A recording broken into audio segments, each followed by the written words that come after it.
Usually, normally, ordinary, simple, these things don't exist anywhere in the real world. If you don't understand what they actually represent, you don't understand the nature of anything. You don't pull your punches, do you? Besides, what you consider usual is based on your common sense, right? And what makes you think your own common sense applies to me at all.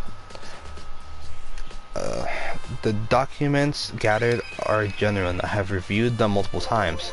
You reviewed them.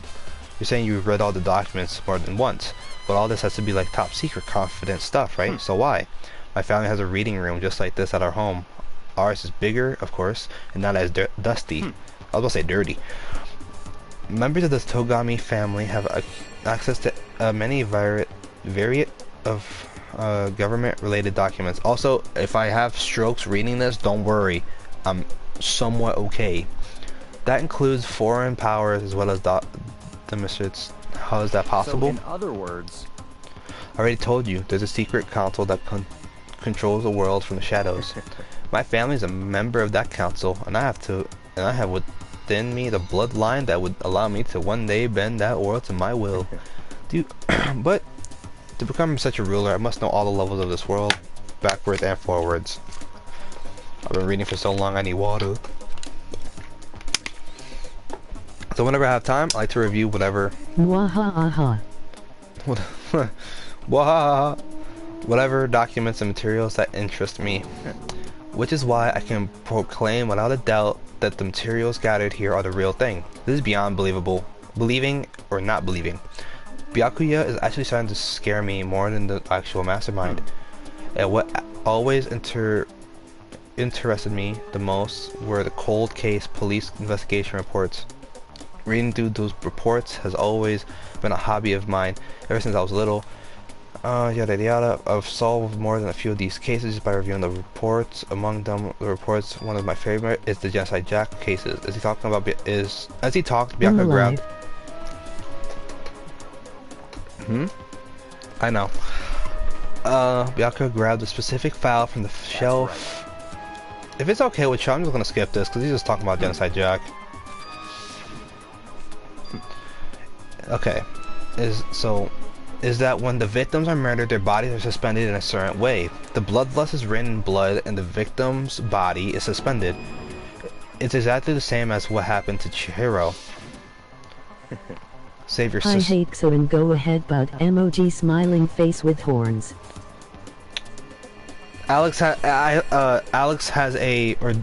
Darnell has a culprit in mind. He thinks it's Mondo. He's 80% sure, I think. Save your surprise, the best part is yet to come. For the second characteristic, where the victims are suspended, the only ones who knew about that particular fact were members of the police, not other higher-ups. By all accounts, nobody in the media ever found out. Huh? In other words, no one on the news, no one online, nobody knew about that suspect of each crime. Only key office officials and the killer himself knew about this act of mounting the victim.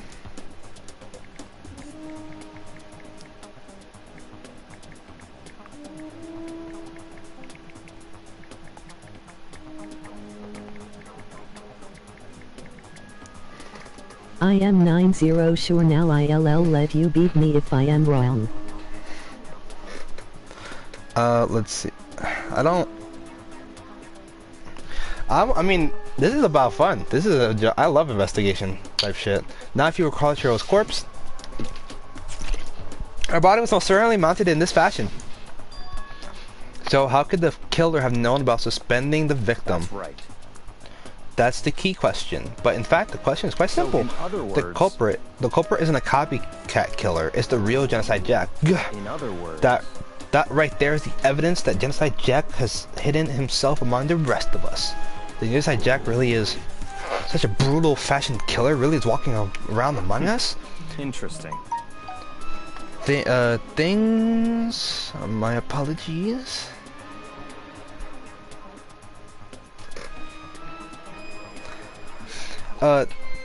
Things are really starting to get interesting, aren't they? I never imagined a killer with such a reputation would ever become part of our little game.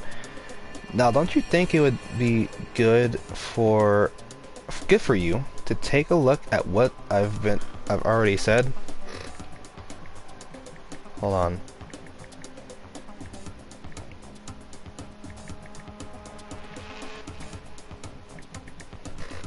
You might just manage to ferret out of a clue or two. Ignorance. If you get down on your knees and beg, I might even show you myself. Okay, dog, I'm out. Ah, for fuck's sake, are we not done? Could you let me see That's it? fine. Well, you didn't beg, but I guess it's okay this time. Feel free to look at it in here, but you can't take it with you. Murder cases of Genocide Jack, top secret. Byakuya handed me the file and I flipped through it with tense, nervous fingers. Suddenly my hand stopped. I had reached the page where photos from the scene of each crime had all been collected.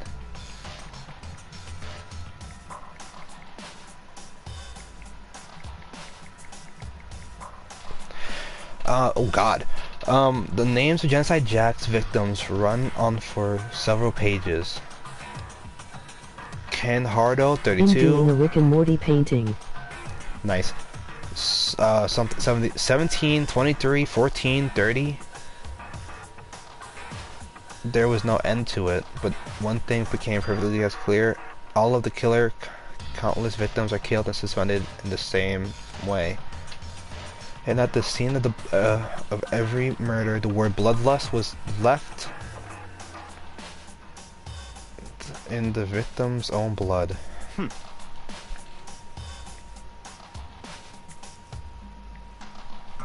Now, take a look at the next page and you'll find another interesting tidbit. Hold on.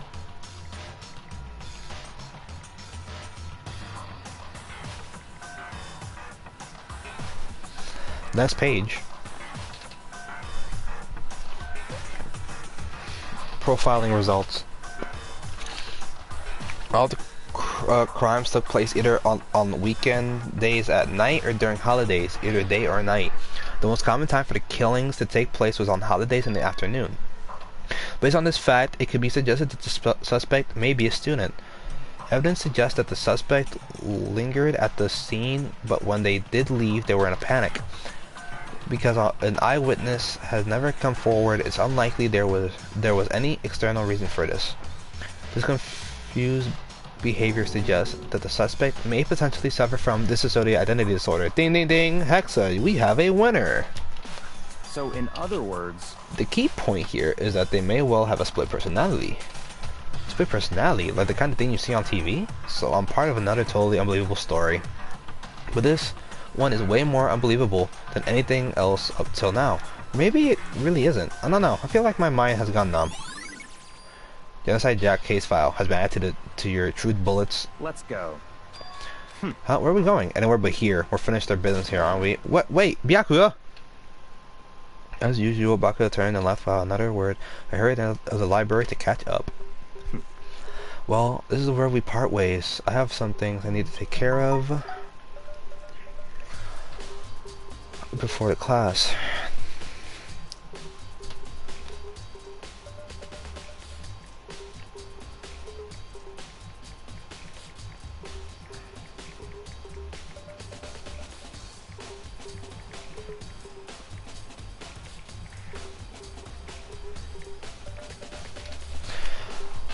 Just all of a sudden like I don't that. have time to play. Come on, enough you're annoying, Miss Oppersons. I'm not smart. Don't use big words. Did you really think we'd be together the whole time? Take responsibility for yourself and do something useful. Move the investigation forward on your own. Well, goodbye. And just like that, he was gone. Just as quickly as he asked me to join him, he'd cut me off. In the end, I felt like I was just some plaything getting tossed around. At the same time, I uncovered some really important clues thanks to him. Genocide Jack, he's the one that killed Chiro, and that murderous fiend is one of us. But who is it? I have to find that out, no matter what it takes. To do that, there's somewhere I have to go investigating one more time. I have to go back to the scene, the girls' locker room. I should check the boys' locker room too. and the others might have come up with some info I might find useful while I'm out. While I'm at it. Need to find out everything I can. Okay, so this way.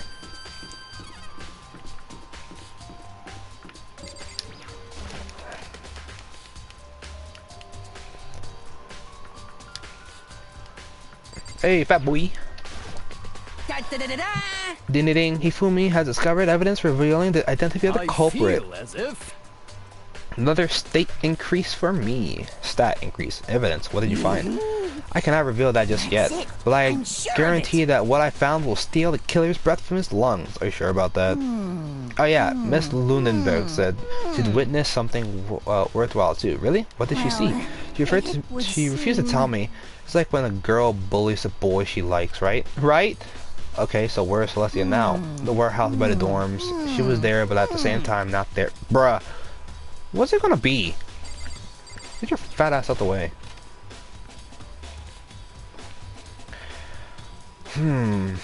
Oh, what the hell? What is that? There's a strange stand on the carpet. Wait, what is it? Boys' locker room carpet was added to my bullets. Wait, this is not a regular poster. This is a boy band. Or, well, it looks like a boy band. Pop. Hey, I fucking called it! Somehow it doesn't quite seems to fit in the boys' locker room. Is that all? There's a security camera.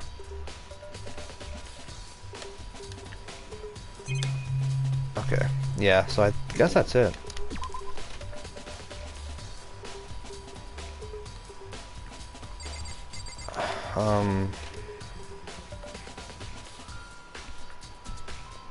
Who else is here still? Okay, I think the prince was especially weak here. Her presence here was especially weak. Her body, her soul. forgiveness. Jesus Christ!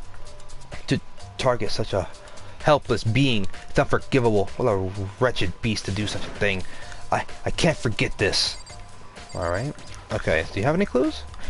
Hey Kyoko, have you made any progress in your investigation? Generally speaking. But I have to get going. I have something unrelated to take care of. Something besides the investigation? What is it? Nothing you need to worry about. Just concentrate on the murder. But before I go, let me give you a piece of advice. You should examine Chihiro's body one more time thoroughly. Also, her handbook is missing. You might want to determine its whereabouts. Goodbye. That's it. I'll be praying for your success.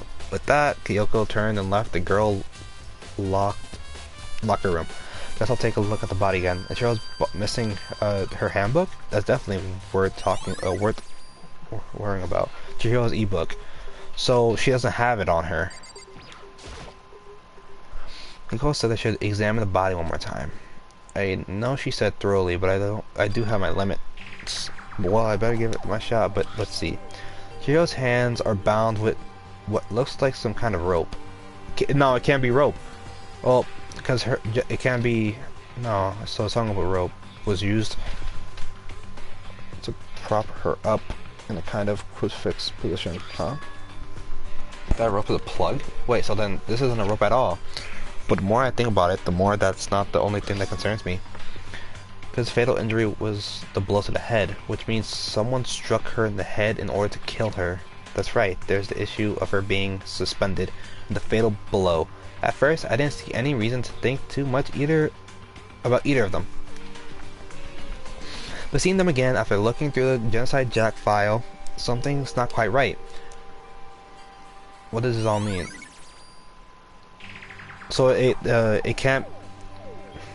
So it can't be Genocide Jack, because in the book we saw, she killed her victims with scissors. So this ML doesn't fit. So it was a copycat. It has been status of the dead body has been added to the handbook. Well, the one thing most likely to tie all these mysteries together is a true copycat killer.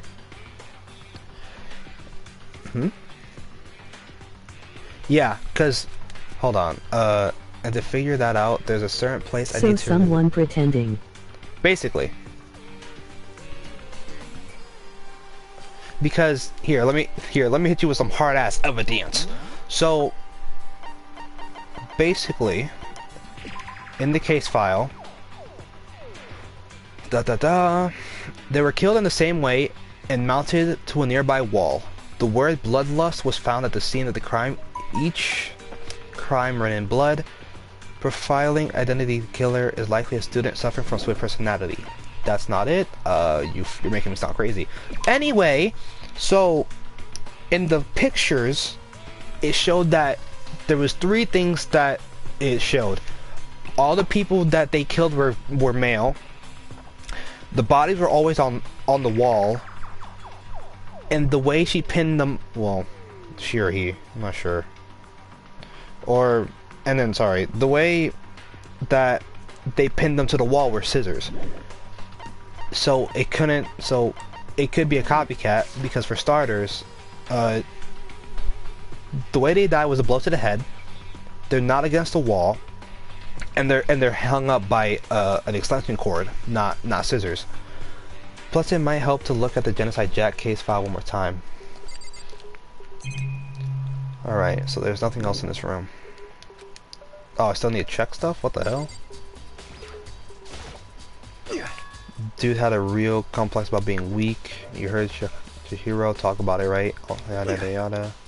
Sure did, which I guess explains the trip down here. But did she really get out? You already mentioned, but she was a girl after all. Most girls aren't that strong. I don't know, man. I haven't thought about that stuff. Chihiro's complex. Where did he get it from?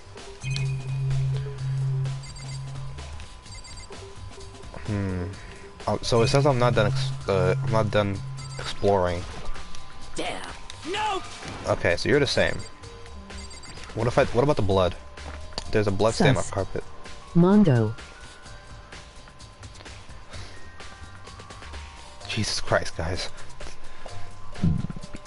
There's a. I bet it's Mondo. Guys, I get y'all like Among Us, but we can't pull the Among Us shit where we like. It's Mondo, I swear. Guys, it's not. We can't pull the Among Us shit. Can we please stop? We gotta build a story. There's the blood stain on the carpet. It could only have been caused by Chihiro's murder. I didn't say sus. I know, but I'm just saying the blood, but the big-breasted swimsuit model was pretty. Oh, God damn it! Why did I have to say that out loud? A girl's locker room doesn't seem like the kind of place you would find something like this. Oh wait, that reminds me. The poster in the other locker room is. That's right. There's definitely something strange about it. In the boys' locker room, there's a poster of a popular boy band. In the girls' locker room, there's a poster of a big-breasted swimsuit model. Could the posters have been switched? But if they were, why? What reason would anyone have? Maybe I should talk to someone who knows a little more about the locker rooms? Okay, the only one who would make sense is you. Can you fucking tell me something? Oh, fuck off. Okay, fine. Can I leave now? No, wait, hold on. You spend a lot of time exercising in the girls' locker room, right, Sakura? I've used it nearly every day since it opened up. Sometimes Hina and I use it together. Okay, then let me ask you something. Do you think the posters and boys in the locker rooms could have been switched? Sorry, I can't really tell. Dumb. Who? Never really paid any attention to the poster. I see. However, but there is something that's been bothering me about the locker room. You see, I like to drink a little protein coffee every time I finish exercise. Oh, that's the stain! On the other side, on the boys' locker room, the stain is coffee. Coffee. We have protein coffee in the warehouse. It's not the highest quality, but I don't have a lot of other options. I mix protein powder with coffee and down a glass of it after exercising. I actually want to try that. Anyway, the other day I spilt some on the carpet in the girls' locker room and it left a stain. A stain? But I didn't see any stain on the carpet now. Exactly, I noticed it earlier. The stain has disappeared. I can only assume someone came along and cleaned it up. But still, is it unusually clean? As if there was never a stain there to begin with. The disappearing stain has been added. Okay. So wait. Wait. You tell me about the coffee, but your dumbass doesn't tell me about the... Seriously? Whatever.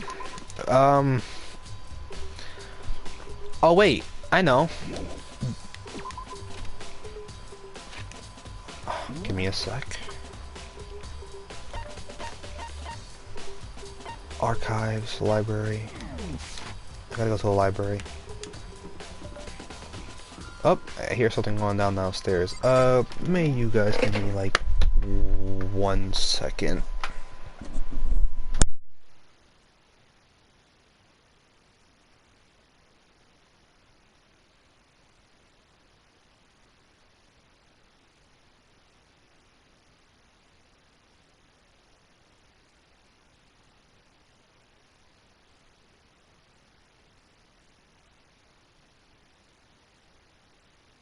Maybe Mondo was jealous with her determination that he snuck out at night to train with her, gain her trust then kill.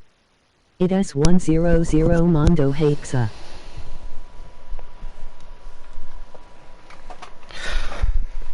Why hello there kids, I came back and you're already talking about the investigation.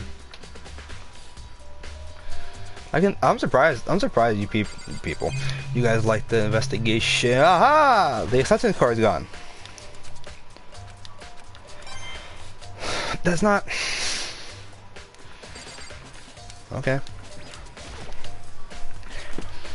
I don't fucking... Why?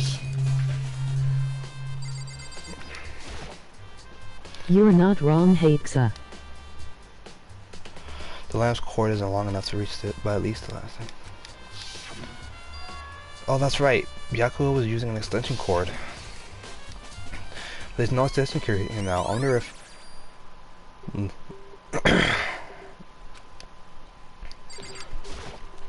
In just going with what I think happened. Don't worry, cause like during the trial, the game will tell you what happened, so you two don't have to worry about like you two don't have to worry about building the story yourselves. The game will help you. So someone took the files. So yeah, so someone took the files from the thing.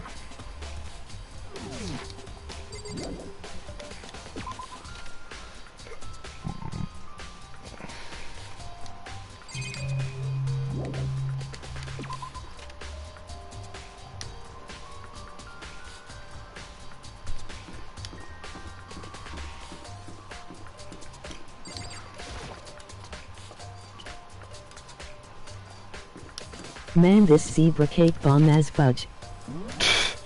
Man, this zebra cake bomb as hell. Wait, you're here? Wait, where the hell? Second. Halfway. What the shit? Where is he? I want one. Oh, there he is. Maybe we should have confessed our embarrassing secrets after all. Damn it, I'm so sorry, Chihiro. It's all because I wasn't strong enough. You're not helping.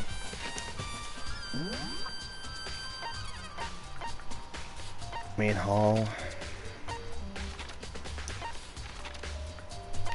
You're here.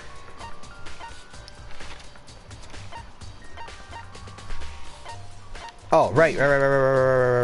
Celestia. Because Celestia said something about... Fuck, I can't remember now. I just know Celestia is important.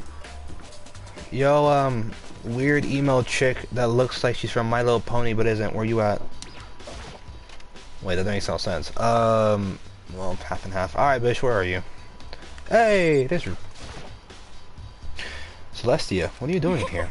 The warehouse is amazing. It has almost everything one might need to live a full life. From food to clothes to towels, there's an endless supply to choose from. I see that, but have you found anything related to the case? I knew you were going to ask me that. I thought talking about the warehouse itself might misdirect you, but I see it was pointless.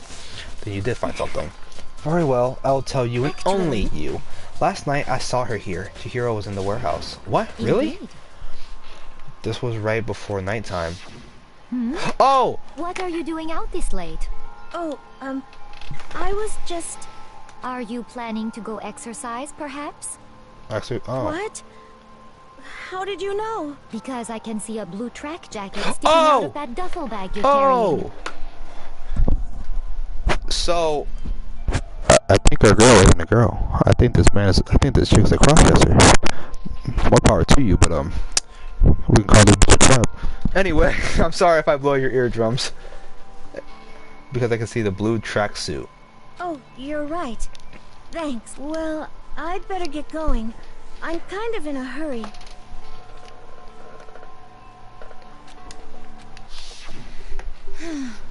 She stuffed the jacket into her bag in a hurry. It was almost like she was trying Dude, to hide my it. fucking ears. I didn't catch anything you said. I know. I did it on purpose. I'm sorry. It's a... Guys, it's in the... hold on. I'm gonna just put this in. Let me just put this in real quick.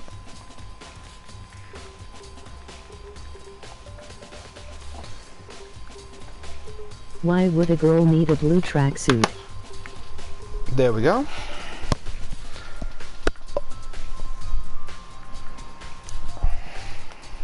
Yes, indeed.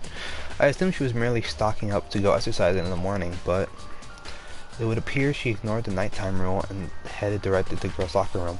If she hadn't broken a rule, none of this ever would have happened. You get what you deserve, I suppose. So apparently, she went to the girls' locker room late at night in order to exercise without anyone knowing. But the strange thing is, there was no trace of a blue tracksuit or duffel bag clip. Celestia said she saw Chihiro carrying, which would mean the killer would have gotten rid of it somehow. So her account. I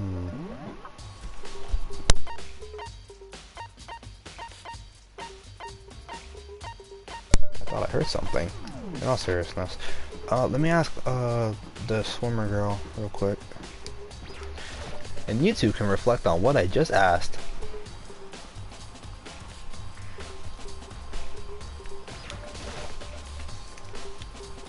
How's Toko doing? Same as before. She won't come out. She just keeps on mumbling something about Inside Jack. I just left her there. You left her? My head was all swimmy and I was getting pretty hungry. Yeah. Oh, but don't worry. I want to head back as soon as I'm done eating. Toko's not exactly pleasant, but I'm still worried about her. Speaking of which, what are you eating? A donut, of course. Of course. There's two things I'm sure God created. Outer space and donuts. Look, I said to you. Anyway, really? I bet you Hiro would have liked to eat more donuts. Maybe that was one of her big regrets. I should have tried to spend more time with her. Come to think of it, who did she spend time with? Well, she was a little bit strange. Didn't really hang out with the other girls much. It was like she was trying to keep her distance from us. Actually, Sakura said something similar. She said that even though you and her invited Chihiro to exercise with you, you always refused. Yeah, totally. Yep, it's true. And it wasn't just us. It was like she stayed away from all the other girls. Was she just shy? I don't know. She talked to the boys a lot. In the arms of the angel. Your ears. Isn't it kind of weird to be shy around your own sex? Maybe. It's totally fine with the If opposite. I was guy, I would smash Aoi. Yeah, but surprisingly you're not. Oh wait, maybe she was used to guys spoiling her. The law says you can't judge a book by its cover, right? You think so? I never really saw her as that kind of girl. Shit! Alright, boys and girls, are you ready for the investigation?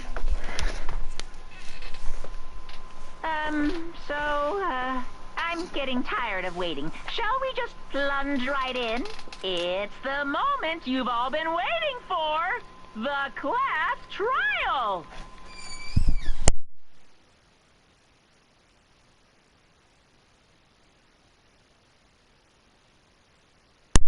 Alright, let's do You this. remember where to meet, right?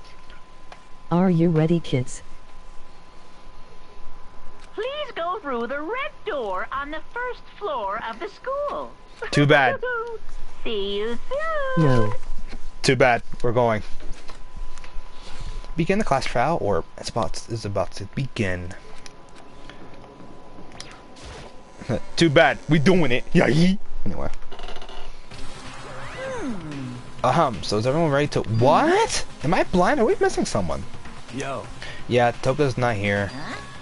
And Toka is... You really don't remember? Come on. Kidding, I'm just kidding. How could I forget the little nut job? She's a cruel part of the class crucial part of the class. What are you gonna do? Okie dokie. I'll go ahead and drag her out Captain. here. Aye, Captain. Ooh! Okay, okie dokie. I'll go ahead and drag her out of here. Kicking... wow, I'm tired. I'll go ahead and drag her out here kicking and screaming. Just one moment, please. And just like he said, a few minutes later, he reappeared dragging Toka behind him. I told him I didn't want to, but he forced me. I can't believe you would drag a girl around. Terrible! You're terrible! Whew. So now everyone's here, right? Okay then, let's go on to the elevator and let's get this show started. I'll send you guys down there. Let's go. Shall we get going? It's time to find out who killed Chihiro. Chihiro Fuzusaki. She was so gentle, so calm and meek. Nobody had any problems with her. Someone made the choice to kill a girl like that. And that murderer is one of us. Someone standing right here. Alright, I'm just gonna go in because I don't care about what you have to say. It's true. Yes. I give a small nod in reply. With one little deep breath, I walked towards the elevator on shaky legs. With each step forward, I could feel my heart starting to race faster and faster. As soon as everyone was on, the elevator began to descend, and I couldn't get a handle on my emotions and couldn't stop speculating. The steel box sank with heavy clunking sounds deeper and deeper into the ground. And as we went deeper, the uneasiness in my heart grew bigger and bigger. The elevator was unaffected, however, and continued to descend without hesitation.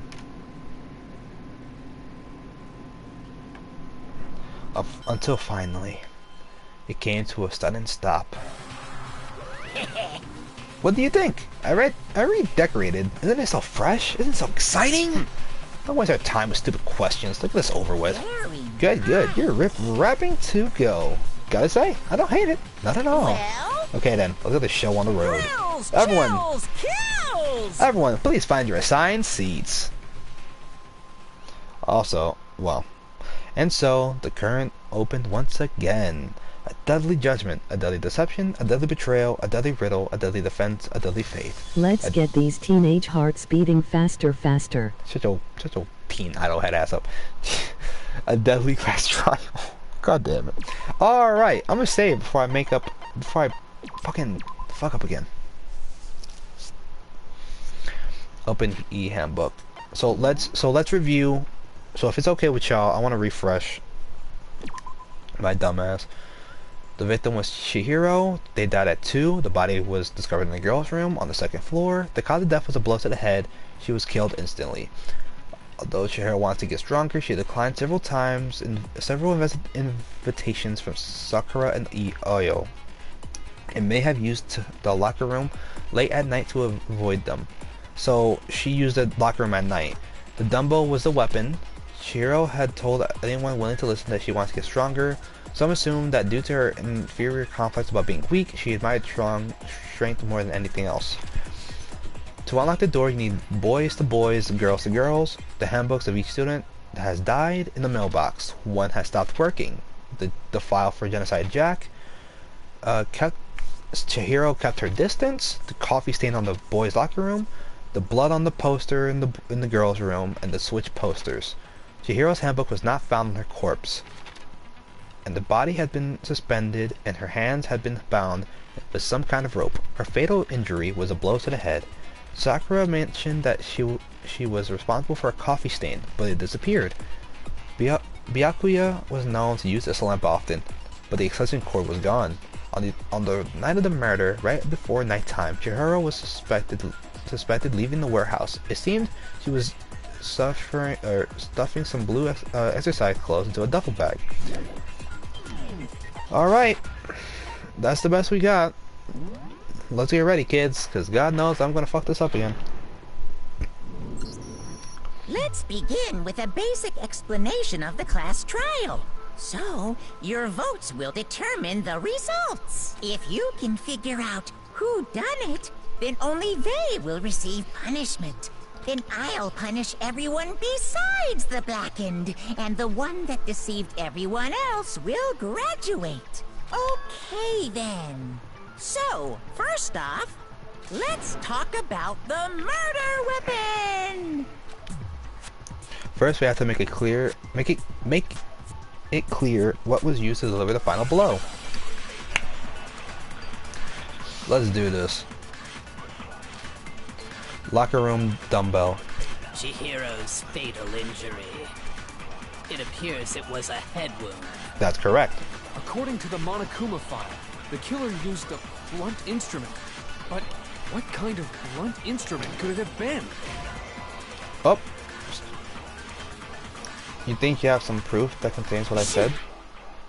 Need to think. Oh, I'm slow. Aren't I just special? Chihiro's fatal injury. It appears it was a head wound. According to the Monokuma file, the killer used a blunt instrument. But what kind of blunt instrument could it have been? I bet it was an iron pipe. Okay. Oh, Interesting. That certainly would make for a powerful... Don't you just hate it when the game... Poor Chihiro. What was the... I'm sorry. I gotta remember... Influence gauge. I'm sorry. Give me a second. Oh, it's circle. Sorry. Chihiro's fate. It appears it was a... According to the Monokuma file, what kind of blunt... I bet it was an iron pipe. You... What the fuck? Poor Chihiro. Am I smoking? I swear I'm hitting it. Chihiro's fatal. It appears it was... According to the Monokuma file, what kind of blunt... I bet it was an iron pipe. Oh, screw you. If I have to time it, that's dumb. Sorry. If it's allowed. I'm just more upset the fact that that's so Can damn we stupid. agree that the object that dealt the fatal blow was the dumbbell found at the scene of the crime? It was covered in blood, and there was nothing else at the scene that could have caused that kind of injury. And the Let's- wound on the let's victim's see head which is one of you kids are consistent with right. the shape of the dumbbell. As far as I'm concerned, there's no mistake and no room for doubt on this one. You looked at her head wound? Yay! That's so creepy! If you don't mind, I will proceed from here. Let's move on to discussion of the culprit. Although, I believe the criminal behind this heinous act is already quite clear. What? For real? Chihiro's killer is the fiendish serial killer, Genocide Jack. Genocide Jack, the fiendish serial killer. Did he really kill Chihiro? A new element has been added to the non-stop debate. Oh, for fuck's sake!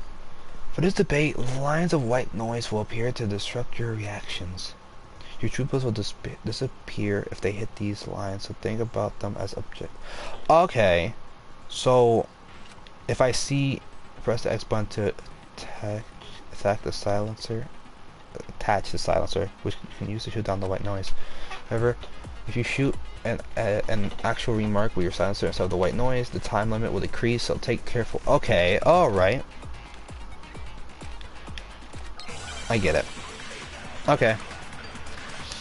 So, Genocide Jack's case file. The culprit is Genocide Jack. I'm sure of it. Case closed, as far as I'm concerned. But that's impossible! Why? What makes it impossible? Well, I mean, come on! There's just no proof for it. Ah, you Hey, fucking... so, speaking of genocide, I don't know who that is! The white noise got in the way. The culprit is Genocide Jack. I'm sure of it. Case closed. Seriously? As far as I'm... But that's impossible! Why? What makes it impossible? Well, I mean, come on! There's just no proof for it. Okay, got it. I was about to be so pissed. You guys would have just heard me so angry at that moment, I swear.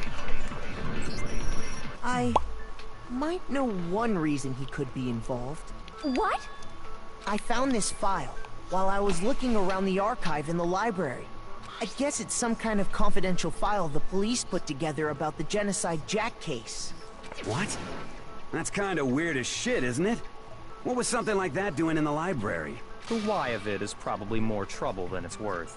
So let's forget about that for now. More importantly, it outlines all the specifics of every Genocide Jack case in exceeding detail. According to the file, there appear to be two defining characteristics in every Genocide Jack case. The first is that a bloody message is found written at the scene of every murder. Oh, that's right. Boob lust. No. It's actually bloodlust. But more important, I hope you kids are paying attention. Characteristic, and it's something that has never been made public. Never made public? What the hell is it? Why don't you tell them, Makoto? The other characters of every genocide case, which the world as large doesn't know, if I'm not mistaken, it has to do with the position of the bodies. How the victim was positioned. I got it. Apparently, in every Genocide Jack case, the killer suspends the body in a certain way. Other than the killer, the only people who know about this are the higher-ups in the police department. However, Chihiro was most definitely suspended in the same way. So, how did the culprit know about this when only high-level police officials were aware of it? There's only one logical answer I can think of. It's because the culprit in this case is the real Genocide Jack. No fucking way! You're saying Genocide Jack is one of us? Yes. In fact, it's Toko. Huh? What? Genocide Jack's true identity is Toko Fukawa. You lie! What? Hey, okay, wait, hold on a sec. Toko has, like, bloodophobia or whatever, remember? What kind of serial killer is afraid of blood? Is Toko Genocide Jack? The answer is yes and no. Another riddle? Man, why is this gotta be so complicated? It's a riddle for sure, but I feel like I understand it. What it means for Genocide Jack to be Toko, but also not to be Toko. The answer is that he's just not one person, but multiple people, right? Hangman's Gambit.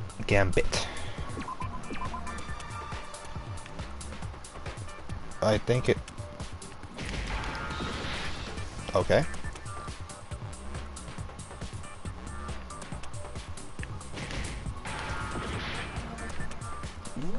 I'm trying to...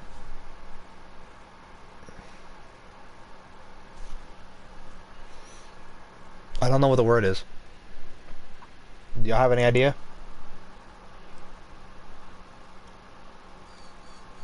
Because I'm like...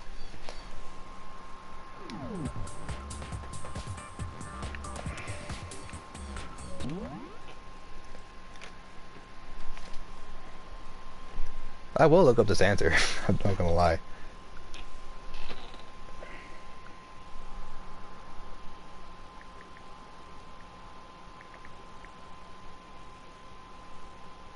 Ugh.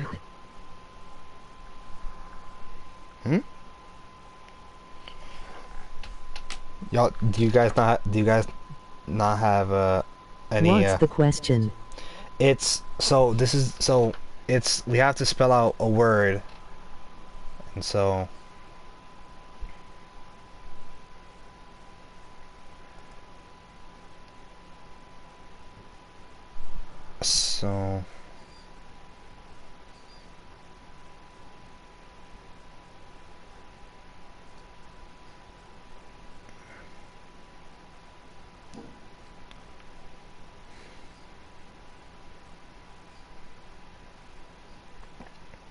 I'm dead ass doing this. Not because I don't want to, but because frankly, my friends, I have no fucking clue. That's right. Oh my god. I'm not making this up. The actual word is schizo. And it's not the full word schizophrenic. It's actually spelled S-C-H-I-Z-O. That's fucking ass. That's just... let that sink in, bro. That's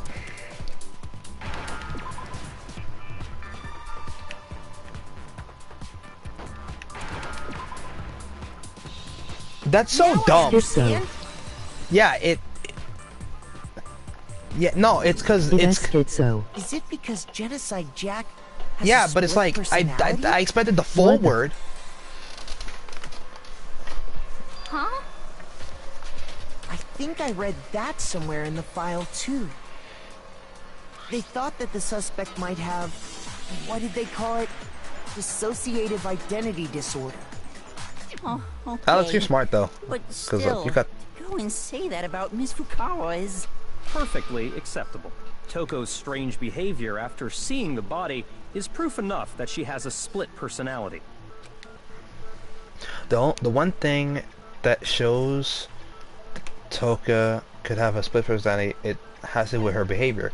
She fainted, she arrived late, her behavior changed. I got it!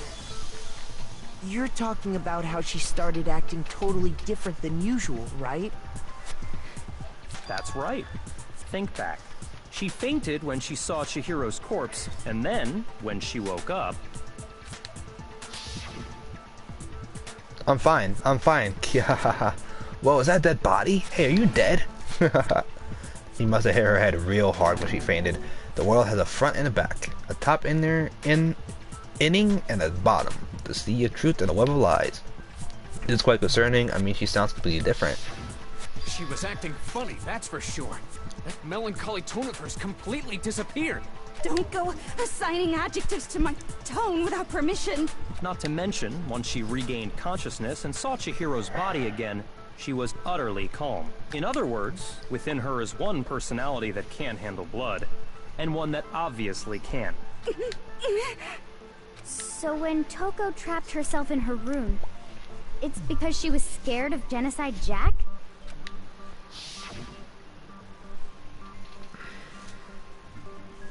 I won't let Genocide Jack have control. I'll drive it out, the killer, drive out the murderous fiend. The reason she locked herself in her room wasn't to keep other people from getting in. It was to keep her other personality from getting out. What? Toko was afraid. Afraid of the murderous fiend inside of her. Of killing even more people. How? Yeah. How can you know all this? I do believe you misunderstood her. What she's trying to say isn't, how can you know all this? No. What she wants to know is, how could you tell them? Huh? Last night, just before Monokuma gave his motive speech, Toko and I had a strange conversation. She told me a most interesting story. She said a murderous fiend lived within her, and she was afraid it could appear and attack at any time.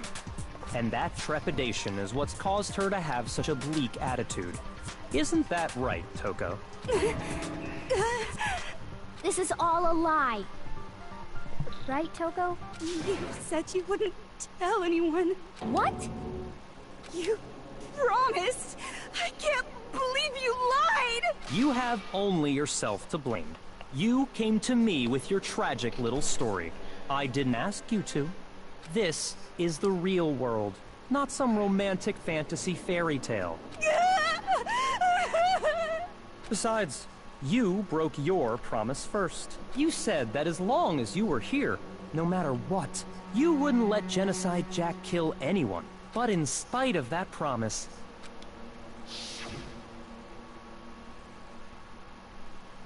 I'm sorry I couldn't keep our promise, but don't worry, never again. I won't let Genocide Jack have control of her again. You said if I kept my promise, you would go out with me. Oop. That's the only reason I promised. How many times do I have to tell you? I never said that, but you weren't able to do it. You just couldn't resist that rush you got from killing, could you? I tried. I swear I tried to control it, but your efforts were useless. What a disappointment. I hate you. Well, the opening act is nearly finished. All that's left is to hear from the person in question directly. The person? You don't mean... Toka's body suddenly lunged backwards. A huge thud echoed across the courtroom, but in the next second... Well, hello there! Is it me you were hoping to see? Yes! What the heck? So you figured it out, huh? Well, whatever. What are you gonna do? I'm the ultimate murderous fiend, Genocide Jack! Or better yet, let's go with Genocide Jill! What the fuck is this? Toko, what happened to you? Not Toko, that's a loser name, and what happened is a textbook split personality. Huh. But what if one of them happens to be a serial killer? You should turn a blind eye to one's faults.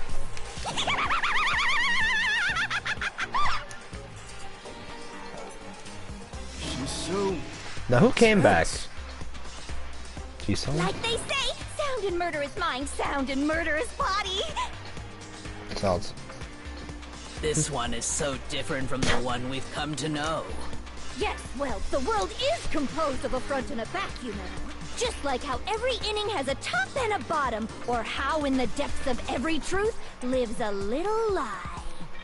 Behind every dark and gloomy soul lives another that shines as bright as the sun! This is the murderous fiend, Genocide Jack. This is beyond insane. Miss Jack, Jill, can I ask you a question? What's up? Some of us think you might be the mastermind behind our entire situation. What are your thoughts on that? Well, I'll tell you. I am the mastermind of all masterminds! You didn't do it. Just kidding! Called it. Then it's not true? Of course it's not true! How dare you try to link me to that creepazoid! And another thing, the police and government and society in the outside world are totally powerless! Fair. I mean, they just let this idiotic, bloodthirsty maniac go buck wild all over town! Sure, I'm a bloodthirsty maniac, but life is pain, right? To live is to hurt other people. It's a necessary evil if you want to survive. The act of living itself causes pain for everyone. Just kidding again! This should be enough to convince you. This murderous fiend is responsible for Chihiro's death. There's clearly a motive, so there should be no doubt. A motive? Remember what Monokuma told us? How are y'all enjoying the game so far? If someone didn't murder and graduate within 24 hours, an embarrassing memory or secret would be revealed. Well, let's assume that Toko's secret was about Genocide Jack. If a secret like that came to light, Toko's life would have undoubtedly been forever ruined. So she had a very clear motive to never have that side of herself exposed. Interesting. Very, very, very interesting. But sorry, as much as I hate to admit it, I'm not the culprit. Huh?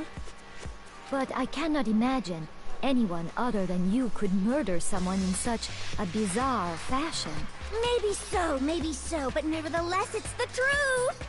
Do you really expect any of us to believe you? Yeah.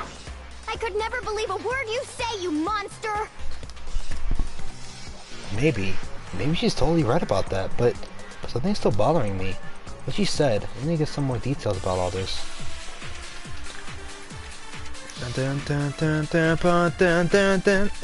Status of the dead body. Sorry, but I didn't kill anyone.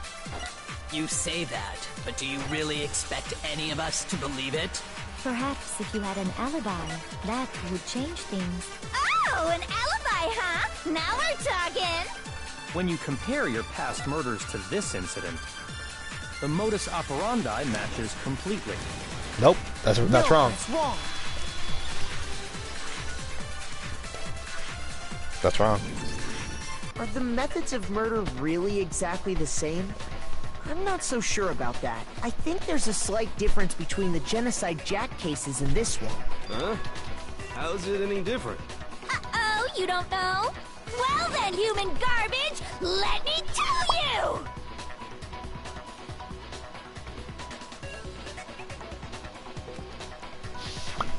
I murder with passion and conviction. Also, everyone's a fucking dude. I consider myself a professional, and I have a very particular way of doing things. Imagine you go to a fancy Italian restaurant. They're very picky about the noodles, the sauce, everything. But what happened to Chihiro? It'd be like if that same Italian restaurant started using ragu or Chef Boyardee. This is no creation of mine. Sorry. Let me rephrase that, in a way that maybe makes more sense. There are two clear differences between the Genocide Jack cases and this one. There's one clear difference between the murders. In the photos of the Genocide Jack, the looks at the neck and stomach. Here, you'll see a clear difference. Hey Chef B is good. I know. Here you'll the victim's injuries. For one, the cause of death is different. Yeah. Can't argue with Chef Boyardee, but it's also like murders, all the victims were killed the same way. According to the case file, they were all apparently killed with Chef Boyardee is Delasu. I love how we went from died from a blow how come we went from murder to Chef Boyardee? To the head, right? Ah, yes. That is remarkably different from the other murders. Wouldn't it be strange for someone who kills the same way without fail to suddenly change their method? And there's more. One more conflicting detail. That's right! In my recipe of murder, if the bloody message is the tortellini, please stop. Then the arrangement of the body would be the pesto sauce! For fuck's sake, I hate your analogies. Would you please stop comparing killing people to cooking? So, are you saying the other difference has to do with how the body was arranged? That's right. The second difference is related to how she was suspended. In the photos of the other... Yeah, so this is right. How the body was posed, what was used to suspend her, when she was suspended. I got it! Yeah. Do you remember what the killer used to suspend her? Hang her ass with an extension cord. They used some kind of rope to hang her up by her wrists. Her motto... What is your point? She doesn't use rope. In all the previous Genocide Jack cases, something else was used to suspend them. Specifically, pairs of razor-sharp scissors. And guess what? I used my own specially designed scissors for the murders and the arrangement. Seriously? Like I said, I'm a professional, so naturally I'm very picky about the tools I use. And you know what else? Big Mac said there's two differences, but he's wrong. Big Mac? Are you referring to me? Listen up, Big Mac. There's actually one more difference. Huh? My word, you really didn't notice? Take a look at who the victims were in each Genocide Jack case. There's a pattern there, just waiting to be discovered. A pattern? Figure that out, and it'll be plain as death why I couldn't have possibly killed that little lolly girl. Lolly? Oh, fuck me. There's a pattern surrounding the Genocide Jack victims. Interesting didn't fit. If you look at the names of every victim, what you'll notice is, I think I figured it out. She couldn't have killed Shin because Shin was her lover, was her friend, because she was a girl. I got it! Is it because Chihiro was a girl? Yeah, because all... Bullseye, right on the money! Jesus Christ. What are you talking about? All the victims were dudes. She would never kill a girl. In all the Genocide Jack cases, all the victims had something in common.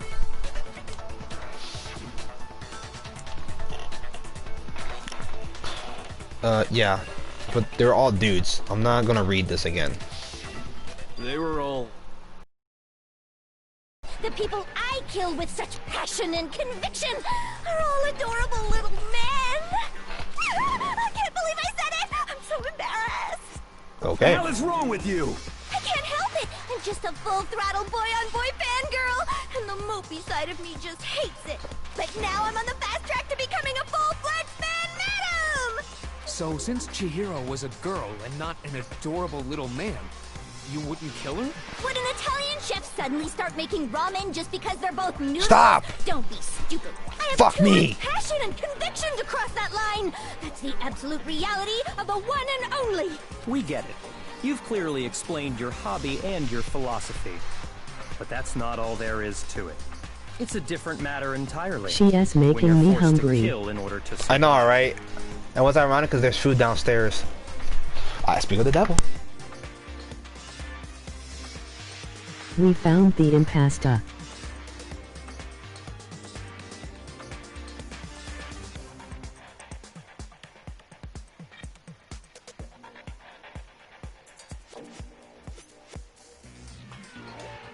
Ravioli, ravioli, give me the killy billy.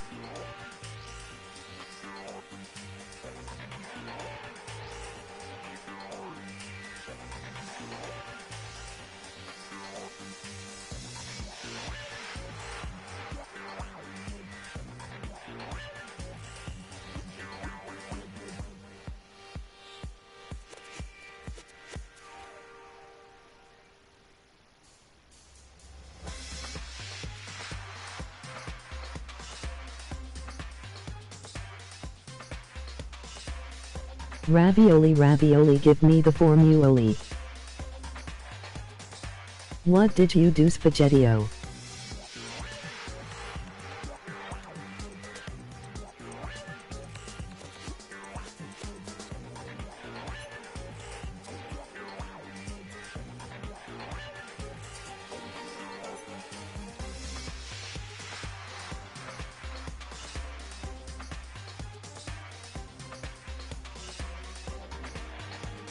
Cannibal pasta, yum.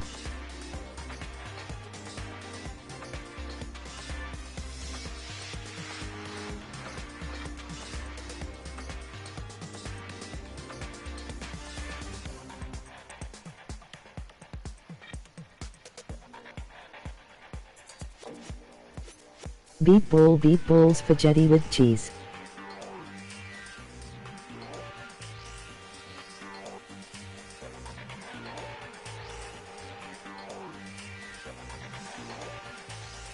Alright, boys and girls, let's get this shit started again. Noodles and noodles, Frankie is gonna kill me. What did you do?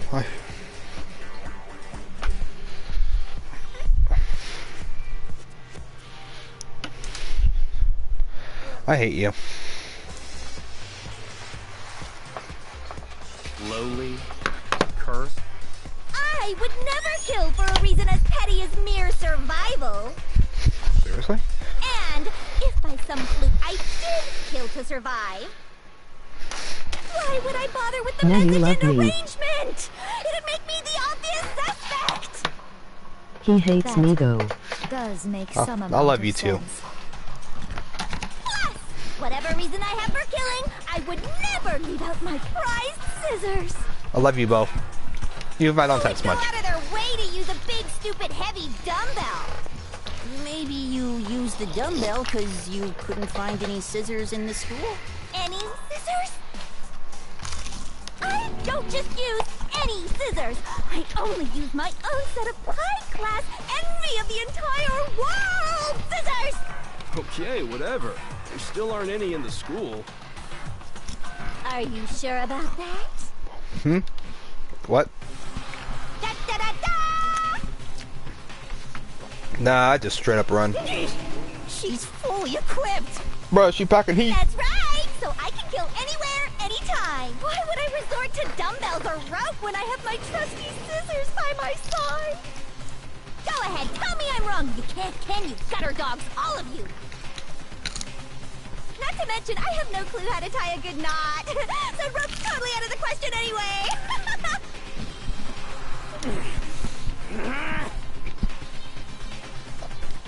I have no idea what's going on anymore. Could such a heinous villain really be innocent? But the body really was suspended, right? And nobody but the police knew about that. Yeah. That's why we I am making ramen now, lol. not some copycat killer or whatever. I smell food.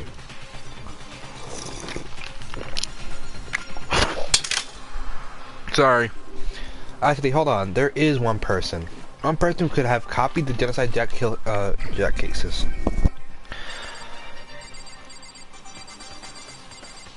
Well,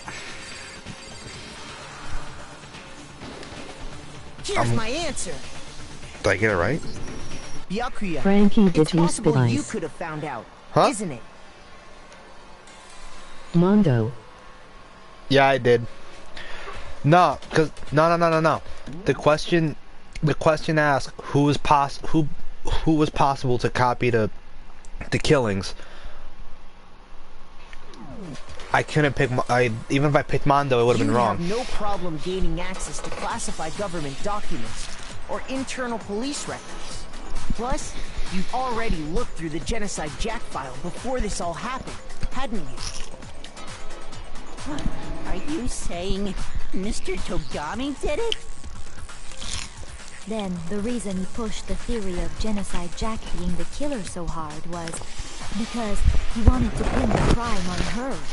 So, he rearranged the scene to disguise it and make it look like I put my stamp on it. The adorable glasses man was behind it all. Oh, I'm on fire! Well, Byakuya, what's your response? I see. So now the suspicion falls on me. Then I must ask, when would you say I began acting suspicious? Surely you must have an answer. Looking back and thinking about it now, the way you were acting right before we discovered the body was a little strange. Why is Coco moaning?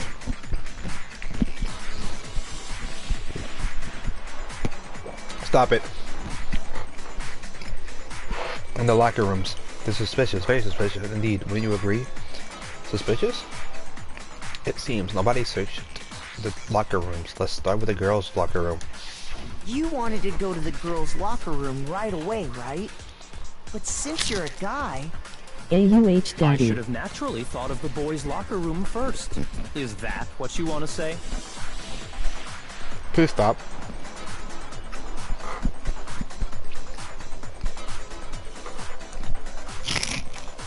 The victim was Chihiro, a girl. Hence why I said we should check the girls' locker room. Nothing strange about that, I'd say. On the contrary, there's something very strange. Okay then, what's so strange about it? Go ahead, share with the rest of the class. Frankie, what are you eating? A panadilla.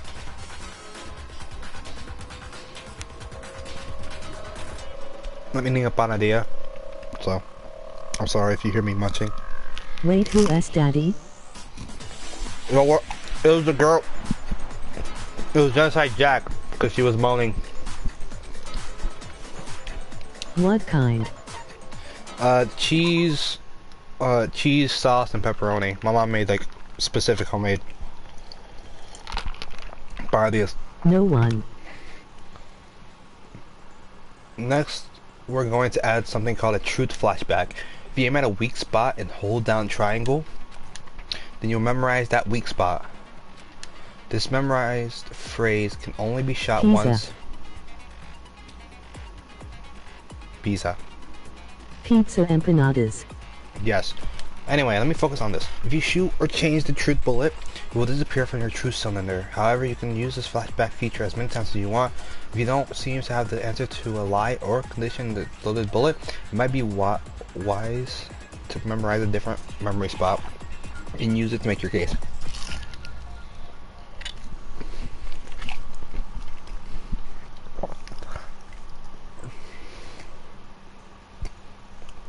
Nitwits.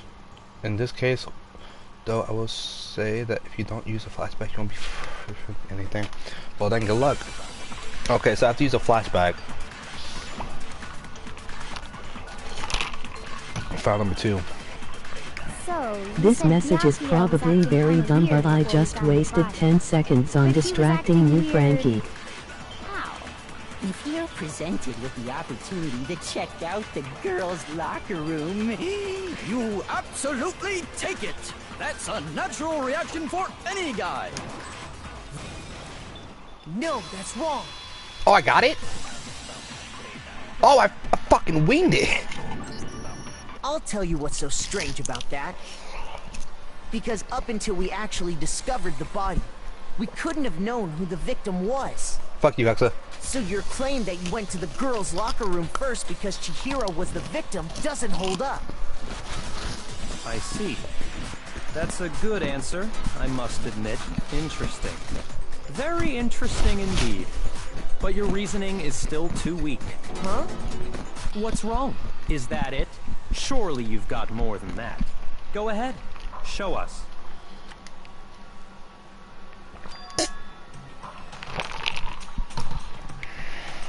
What's the matter? You're not finished already, are you? There must be more to it.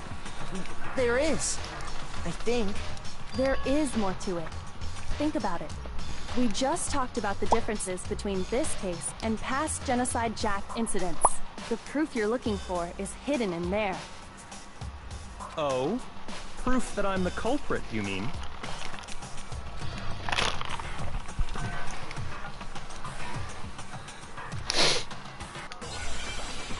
What could it be?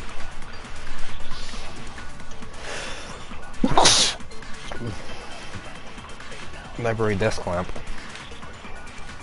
What? The difference between the cases? You want me to explain it again? When I want to kill, I use my very own special scissors.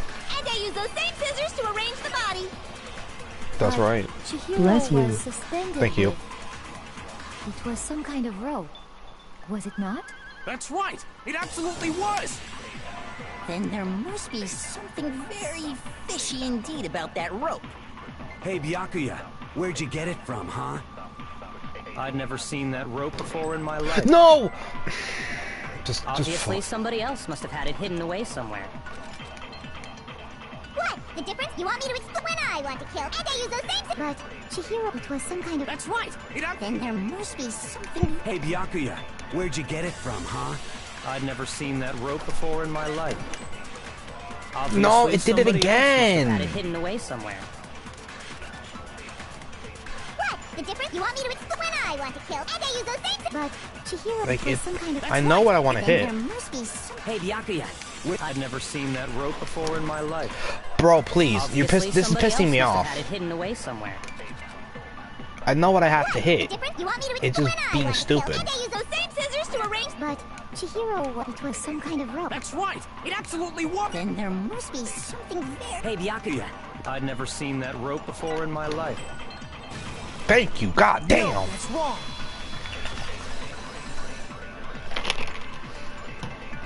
Thank you for the bless. Actually, I'm pretty sure you have seen it before. Because, you see, that rope, or should I say, that extension cord? What? An extension cord? Byakuya, you've used the extension cord in the library more than once, haven't you? And the same extension cord that was in the library all this time went missing after the murder. And there's no way someone who uses that extension cord as much as you do wouldn't discover that. And Byakuya must be the one who took the extension cord. I can't imagine any other possibility. That's really what you think? Then your conclusion is something like this? I killed Chihiro in the girls' locker room, then hung her up and wrote that bloody message. I intentionally made it look like Genocide Jack was behind it. Is that about right? No, he's doing it again. He's totally calm, totally concerned, as if he's not even involved. Wait, not even involved. What's wrong? I asked you if you think that's what happened. Hell yes, that's what happened. So that's it, right? Byakuya's the killer. I don't disagree with not disagreeing. He kept calling this a game, right? So he'd be totally willing to do something like this to win.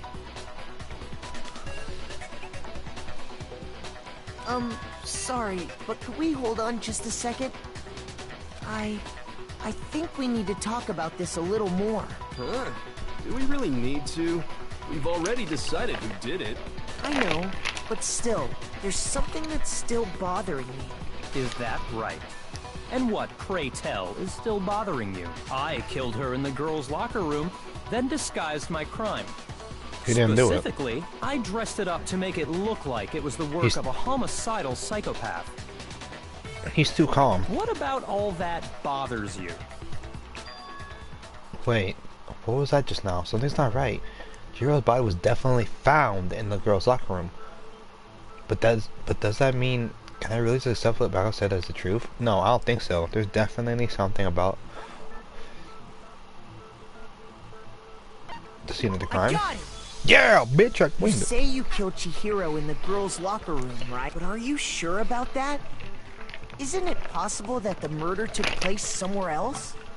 How disappointing. What kind of question is that? Even in the world of disappointments, this is a true letdown. She was found dead in the girls' locker room. That's not right. There is absolutely no question about that. She was found there. Or was that the original spot? How could the scene of the crime have been anywhere else? Well, I think it's entirely possible that she was killed somewhere else, then carried there later, along with the rest of the murder scene. The rest of the murder scene? Damn, I love how you two are quiet. Like, I can tell y'all are interested as fuck. That was awfully specific. Please tell me you have a reason for saying all of that. I believe I do. Hey, Byakuya, did I just take you off guard? Focusing. Yeah, makes sense. When you suddenly moved to the crime scene, Byakuya, who had been so confident up until now, maybe I never even realized that the Right, Frankie, calm your mantitas. I'm fine, you fat bitch. You got bigger tits than me. I don't know what you're talking about. Wow. I just asked a question, don't fucking come at me. Maybe I could never even realize that the actual scene of the crime could have been somewhere else. Don't just move on without permission! What do you mean she was killed somewhere else? Come on, Makoto. If there's any chance the murder took place somewhere else, let's see the proof. Evidence that shows that the murder took place somewhere else. There was something that was switched between the boys' locker room and the girl. Oh, it's the... Oh, fuck, what do I use? The posters, right? Got it! The proof that she was killed somewhere else is the poster that's hanging in each locker room. Your proof is some posters? Yeah? The poster in the girls' locker room was a picture of a big boobed supermodel. Say it like that. Don't you think that's kind of strange? Why would the girls' locker room have a poster like that? I bet those massive jugs of hers were totally fake! Jesus Christ. Meanwhile, the boys' locker room had a poster of the super popular boy band Tornado. That's the gayest name ever. Again, that doesn't really seem to belong in a boys' locker room. So you're saying that maybe the posters were switched? And there's one other thing I noticed about the locker rooms. You know what I'm talking about, right, Sakura? You're referring to my protein coffee, aren't you? Yep. Protein coffee? While I was in the girls' locker room earlier, I spilled some protein coffee on the carpet. But I noticed that after the murder, the stain had been totally scrubbed away. No. It's not that this thing was scrubbed away. It was moved.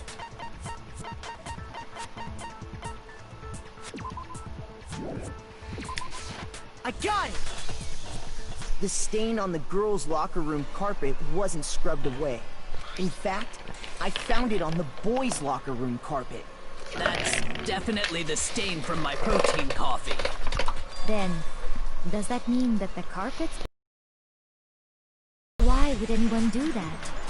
To move the murder scene from The one locker posters room and to the carpet other. was switched. It's She certainly was killed in the possible, boys' locker don't you think? room.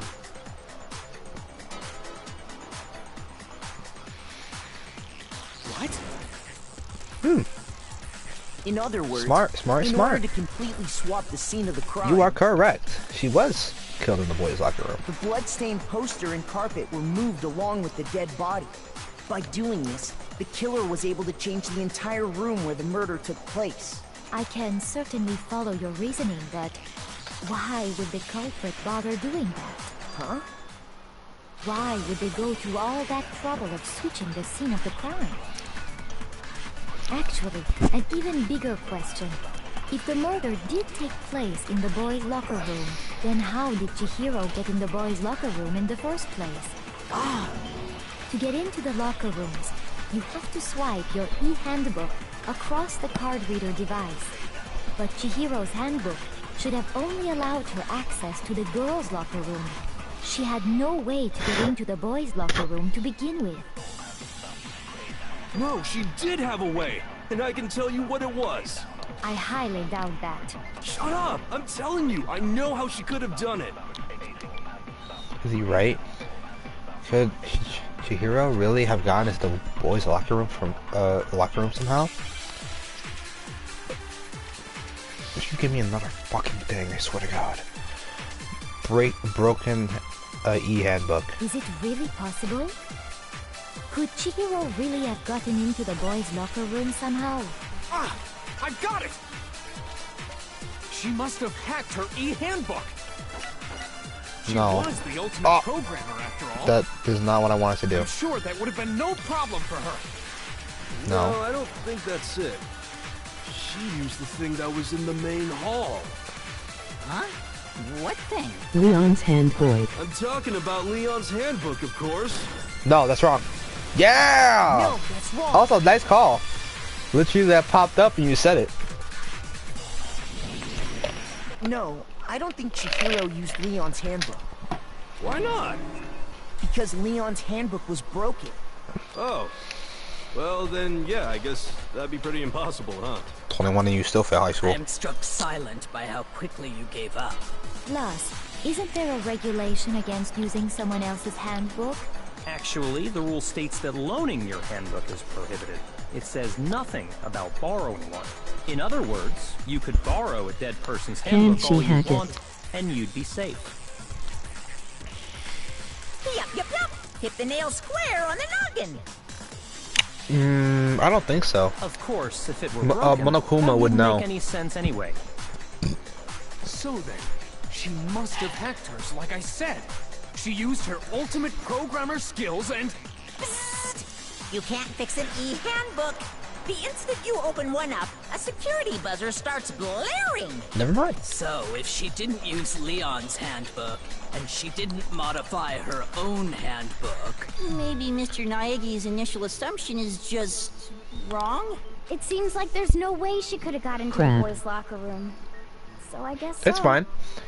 Every detective has a bad day or a bad answer. You just need a bit more time to Okay think. then, I vote for Byakuya. Is that it then? Chihiro was killed in the girls' locker room, and Byakuya was the one who did it? Really? But still, I don't know what else I can do. Hold on a second. I agree with you, though. I think you're on the right track. What the? You finally decide to open your mouth and that's what you've got to say? There's no way she could get in the boys' locker room, right? Why are you so sure she couldn't get in? There's still one other way she could have gained access. This is my first time being a detective. It's fine. What? What are you talking about? What other way is there? Well, to explain that, Mondo why don't looks we take a flustered. little break from the trial? I'd like you all to come see something. Wait. Just what do you think you're doing? Don't worry. Let's just This'll enjoy make this the scene. whole trial more exciting. I'm sure that thought must please you. Huh? It'll make things more exciting? Well, all right then. I declare an official class trial recess. Huh? For real? Now then, what is it you want to show us? It better not be boring or I'll be very unhappy. Oh, I have no doubt it'll meet your lofty expectations. So, shall we go?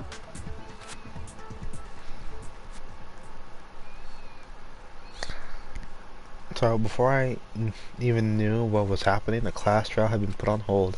We headed off with Kyoko in the lead.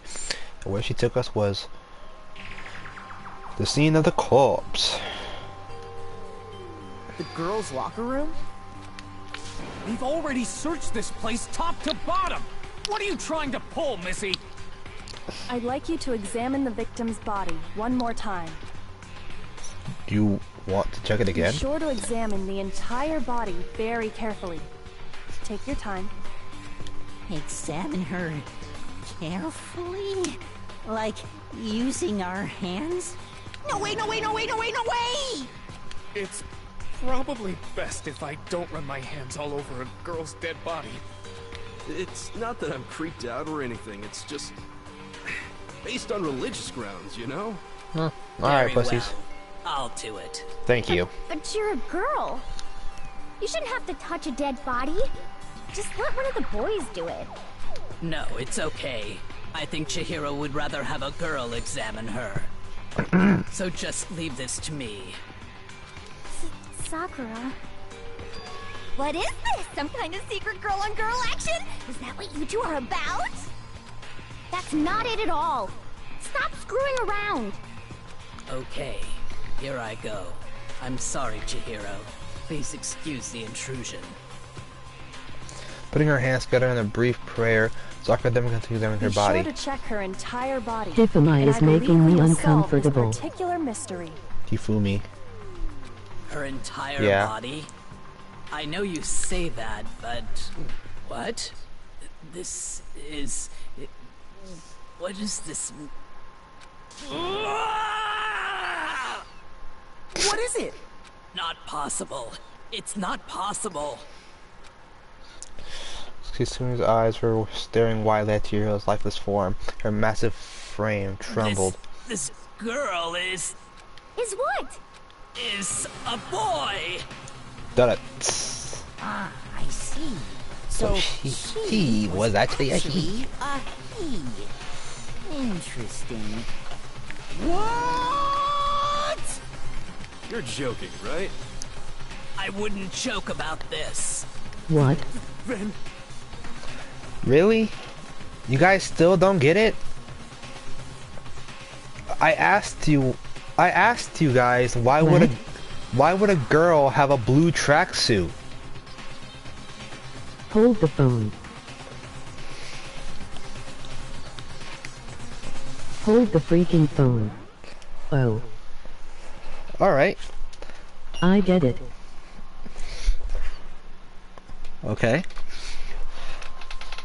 Alex is on page. Don't say anything. How about you, Hexa? What do you have to say? I gave y'all the biggest hint earlier. How did y'all forget?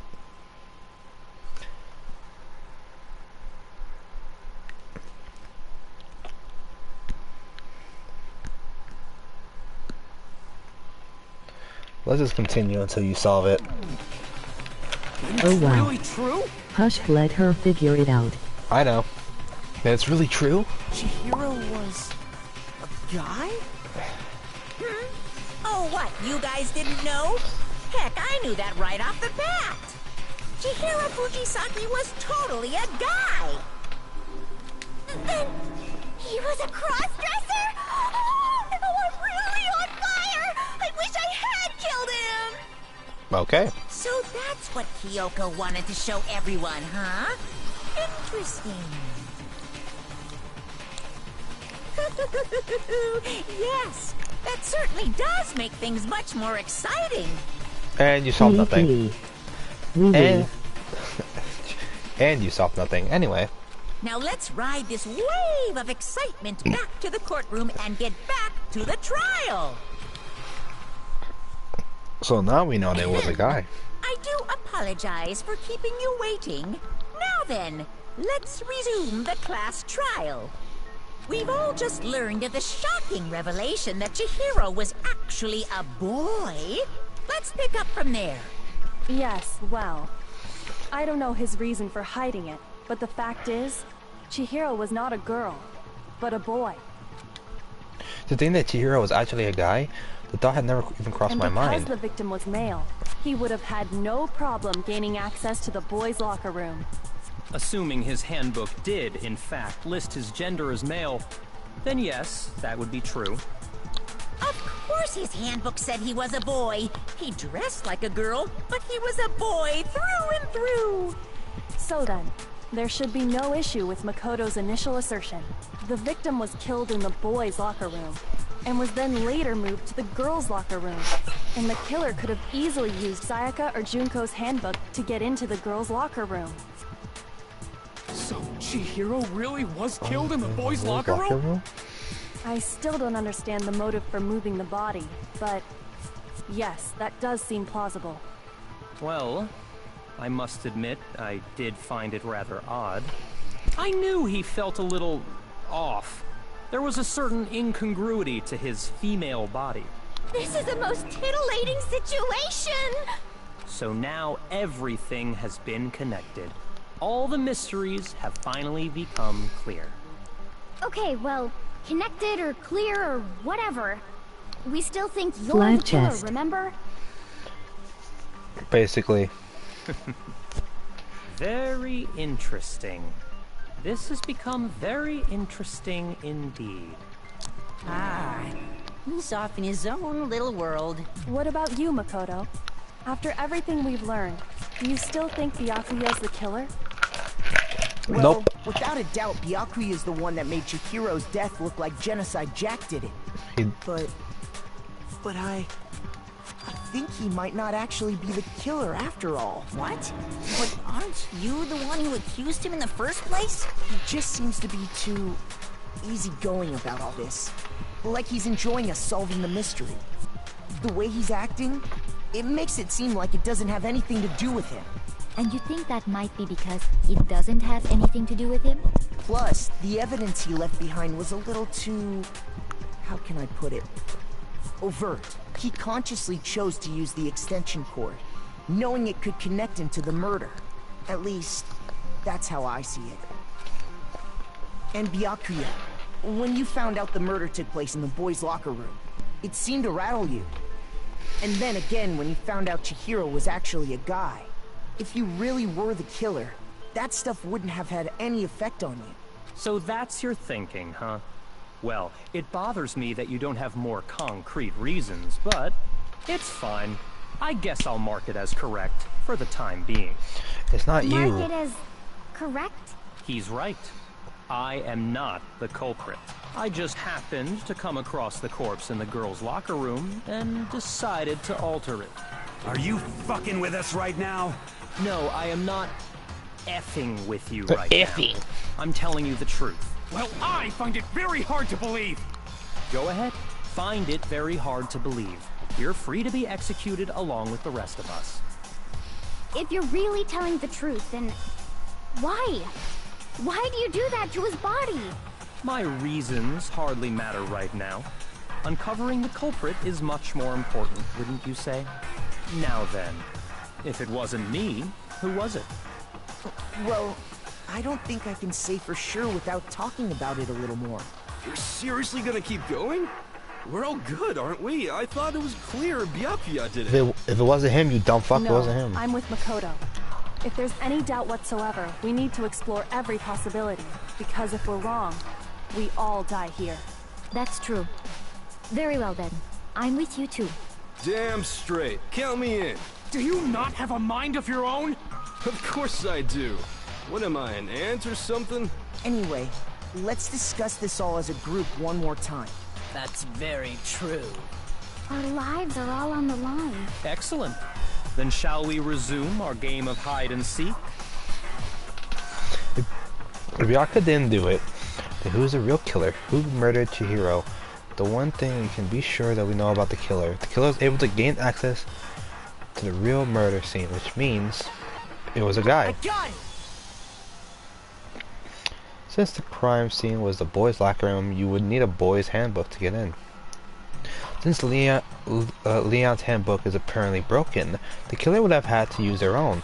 In other words, it had to be a guy. But there's still not enough. I need to find some more clues. Talk about altering the raw tables. Celestia's, Isn't there a single clue that might lead us to who did it? Well, clues are one thing, but did nobody get a look at the killer? I'm sure if someone saw the killer, they would have said something by now. Perhaps someone saw the victim at some point. Even that might be enough for now. Yeah. All we need right now is any kind of new info. It's over. It's all over. any new info You sounds wanna know interesting. Who saw the victim? The killer, and only the killer. That's And wrong. It's not like they're just gonna Damn turn it. themselves. Game over, man. Yeah! No! Not game over! So, Isn't there a single clue that might lead us to... Well, Did nobody get... I'm sure if someone saw the... perhaps someone saw the victim at some... Yeah. All we need right now is any kind of new info. so that was wrong. Shoot! Yeah, so Isn't it had, there so a I, single so I clue know what that it is. Did nobody get... I'm sure if someone saw the... It wasn't, Someone saw the victim at... Yeah. so it wasn't It's the, over. any kind You of new wanna know who information. saw the victim? The killer, and only the killer. No, no, no, no, no, no, no. Yes. No, that's wrong.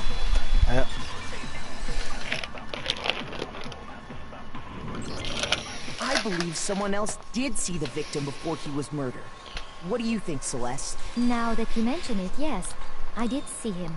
Huh? Really? Oh, but I suppose only Makoto knows about this. Makoto. The rest of you had no idea, did you? That is why you're all making such ugly noises. Whatever! Just hurry up and tell us! It was last night, right before nighttime. I saw Chihiro in the dormitory warehouse. I saw him stuffing a track jacket into a duffel bag, and then, I assume, he headed off to exercise. A track jacket and a duffel bag? What the fuck is We didn't find anything like that at the murder scene. It seems likely that the culprit destroyed them to get rid of any evidence. And that is when he said something that struck me as rather odd. Well, I better get going. I'm kind of in a hurry. Chihiro told me he was in a hurry. But why would he be in a hurry? Only if someone were waiting for him, I should think. So, Mr. Fujisaki was on his way to meet with someone, and then they were going to work out together? But Hina and I had invited him to exercise with us plenty of times, and he always declined. Probably because he was afraid you'd find out the secret he was hiding, right? Which means that conversely, he must have trusted whoever he was meeting with very much, enough so that he was willing to risk his secret. To be revealed. Marvelous friendship! The point is, whoever he met up with is the culprit, right? So we just gotta figure out who it was. But knowing what we know, I can't even guess. No. You already have what you need to make the connection. Huh? Damn, bitch, you look a fairy. You know who the killer is. Seriously? Who is it? Who's the killer?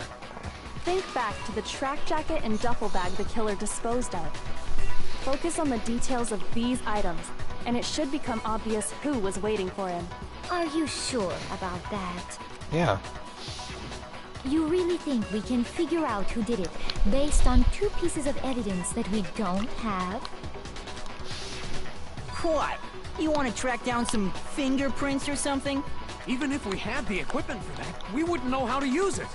As was noted, the evidence is already gone. There's nothing to get fingerprints from. Maybe, but we can make certain inferences if we just take the time to talk it out. Easy for you to say, but fine. Celeste, did you notice anything special about the bag or jacket? The bag was just a normal duffel bag from the warehouse. All the bags in there are the same, so I can't imagine what would make that one special. Well, if I remember right, there was a decent variety of tracksuits to choose from. Do you think there might be some connection between the culprit and... Perhaps. Yeah. Let's Oh, explore sorry. that and talk a bit more about the jacket he took. Does Jiro's track jacket really hold some clue about the killer? Somehow, it's really hard to believe. I think we're at the home stretch now. So let's see his account. First of all, we know where Chihiro was headed. He was on his way to go exercise. That is correct. So next we have to ask, why did he choose the specific tracksuit that he did? What do you mean, the specific tracksuit? I got it! He picked that tracksuit because it matched the one the culprit was wearing. No. Well, So, what you're saying is, the killer was wearing the same blue tracksuit Oh. as... Oh! No, that's wrong. Uh-oh. Fine. You two were right. Hold on a second, Mondo. What did you just... Huh? Who? What'd I say? When Celeste testified a few minutes ago... Who do you she guys think said- was the culprit was again? For a final answer for $1 million? I saw him stuffing a track jack into a duffel bag. But then I assumed he headed off to exercise. She never said anything about the jacket's color. So why did Mondo. you say Chihiro's blue And you, tracksuit? Hexa? What are you... Mondo. You just... Hey, Ding, I ding, was ding. thinking right. what color was Chihiro's tracksuit? You two win $1 million. Congratulations. Well, more like a special scene of a murder. As a matter of fact, it was Of course. blue. and before we began the trial. I Did you told you tell IT anyone was that? Mondo. We still need the story. The only one I told about any of this was you. Then, Mondo, how did you know what color Chihiro's tracksuit was? Because I'm sure he saw the clothes at some point in the investigation. No, that can't be it. The bag and clothes were surely disposed of by the time we began our investigation. Then the only reason he could have known what color the tracksuit was is if he saw Cherry with it before he died! That's the only possibility! Cherry? Are you talking about Chihiro? So, how about it? Did you see the tracksuit or didn't you? Just by chance. I just happened to see it last night. He walked past me, and he was carrying the tracksuit in his hands. No, that can't be it either. According to Celeste's testimony, He was in a hurry. She stuck. Yeah. It was almost like she was trying to hide it. And just like that, she was gone. when Celeste noticed it, Chihiro made a point of making sure the jacket was completely in the bag. If you just ran into him briefly, you couldn't possibly have seen what color the tracksuit was. Yeah. It would appear you dug your own grave. Perhaps. But you handed him the shovel, didn't you? That's why you said what you did. Focus on the tracksuit and it'll be obvious who he met with? What a bunch of nonsense. Ah, now I understand. It was all one big bluff, wasn't it? Your true intention was to draw a slip of the tongue from the culprit. That's why you said you knew who did it. To put them on edge. That's right. However, Mondo was my target all along. I had my suspicions about him from the very beginning. But why? What made you so suspicious? That's a good question. The way he was acting. There was a certain turning point that tipped me off. Maybe you didn't notice it, Mondo, but you tend to refer to men and women differently. You only call guys dude. For girls, it's chick. And after he was killed, you happened to refer to him as dude. Once I picked up on that, it occurred to me that Mondo knew something we didn't. You noticed such a tiny detail? Are you a witch? She's a witch! You're positively frightful! No, I'm not the frightful one. Not nearly as frightful as someone capable of murdering a friend. Mondo, was it really you? Did you really kill Chihiro? I didn't kill anyone! You've been all over me, judging everything I say, putting words in my mouth. What gives you the right to treat me like a goddamn criminal? Many things. Yeah! He would never do something like that! This is a false accusation! It's true. My reasoning on Taka that is and pretty Mondo are shaky. friends, by the way. Like best friends now. That was fast. Well, this does present us with a problem. It seems we are all out of leads. My time has nearly come. That's what my little ghost friend is telling me. Please shut the fuck up. Oh yeah, that reminds me. Hifumi, weren't you telling me you'd found some evidence? Really? What kind of evidence? Actually, you know, now that I'm thinking about it here calmly, it might not be all that relevant. Jeez, does your confidence just get up and walk away? It's fine, man. Just tell us. If you really insist, then... here it is. The handbook. It happens to be an e-handbook. Oh! I found it laying on the ground, so I scooped it up. You found it on the ground, right? Then it must belong to... Oh, fuck. Chihiro's. Because he didn't have his. We know Chihiro's handbook was missing from the scene of the crime, right? For a fact. For a fact indeed. I was totally sure I'd found it. Then it must hold some clue about the culprit, right? Well, that's what I was hoping. But it's busted. It won't even turn on.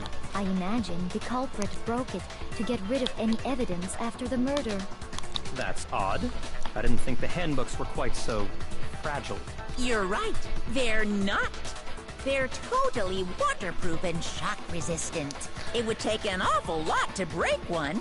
And yet, This one does appear to be broken, as is Leon's, sitting useless in the main hall.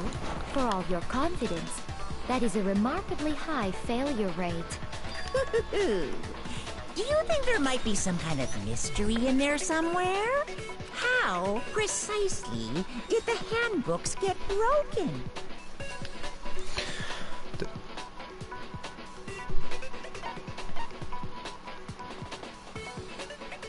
By exploding a bug. I got it! You already told us before that the handbook has one weak point, didn't you? Yeah! You remember that? Sure, maybe I let that slip, but I never told anyone what the weak point actually was. But if the handbook is supposed to never break, and two of them broke in quick succession, then... Then we can only assume that someone's figured out its weakness. You know what the weakness is, right, Monokuma? So, what is it? Huh? You're asking me? I know what it is. I think it's a necessary piece of information if you want this to be a fair trial. But if I tell you, and someone else decides to copy it, that would be very not good. Just tell us already! Why would we want to break our own handbooks? Oh well, I have a weakness for pushy demands.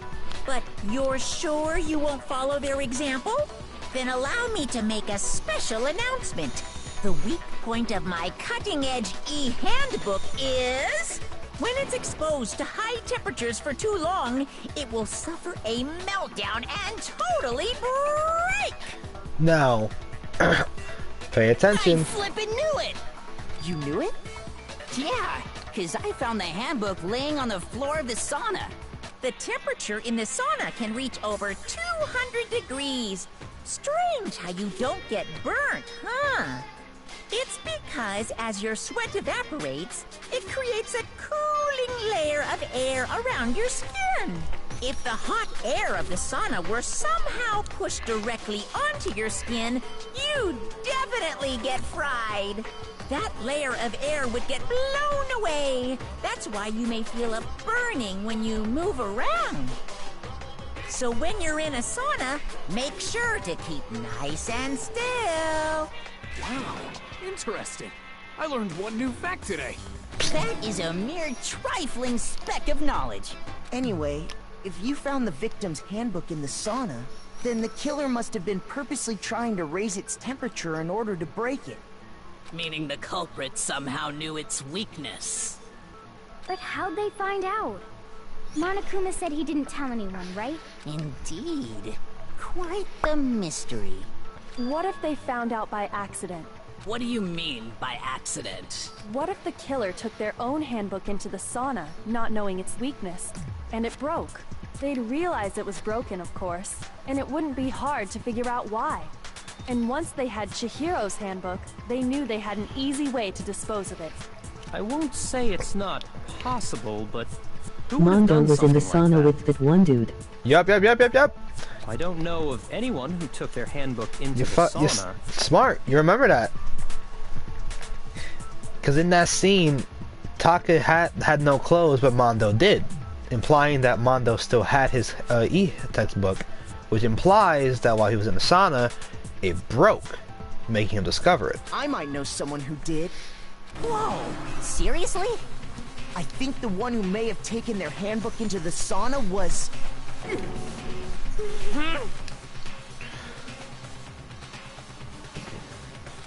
It was...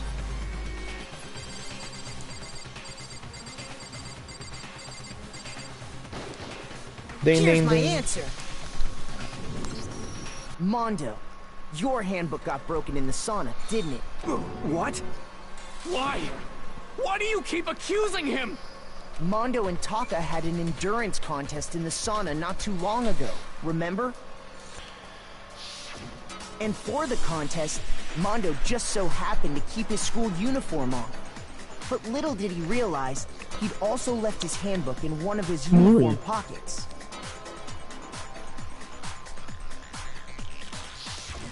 And when it was all over, Mondo discovered that taking your handbook into the sauna could easily destroy it. No, wait, hold on. You've got it all wrong. He would never kill! I don't accept this! Show me the proof! The actual solid proof! I mean, I don't want to believe it either, but I found something that proves it beyond any shadow of a doubt.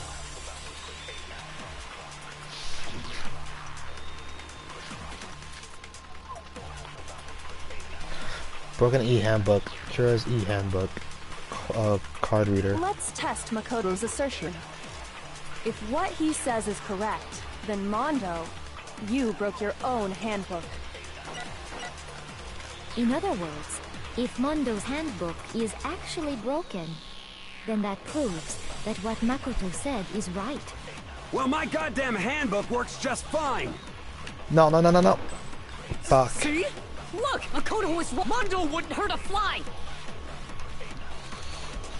Let's see. Let's test Makoto's So the reason assertion. Leon's handbook broke is because Mondo maybe took Leon's. Maybe. As is correct, then Mondo, Broken e-handbook. you Sure. broke your own handbook. Broken In e-handbook. other words, if Mondo's handbook, then that proves that... Well, my goddamn handbook works just fine. That wasn't right. See? Look!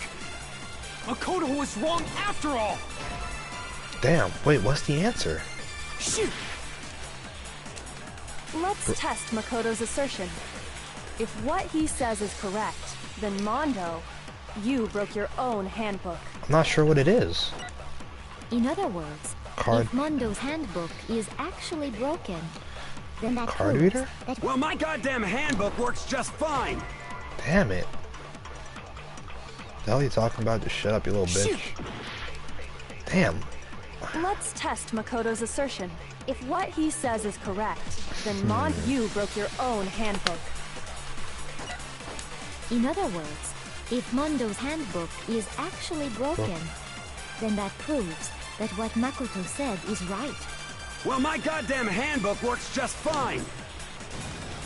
Okay. Wow, wait, what? What was that? You know what? Fuck it. I'm not gonna question it.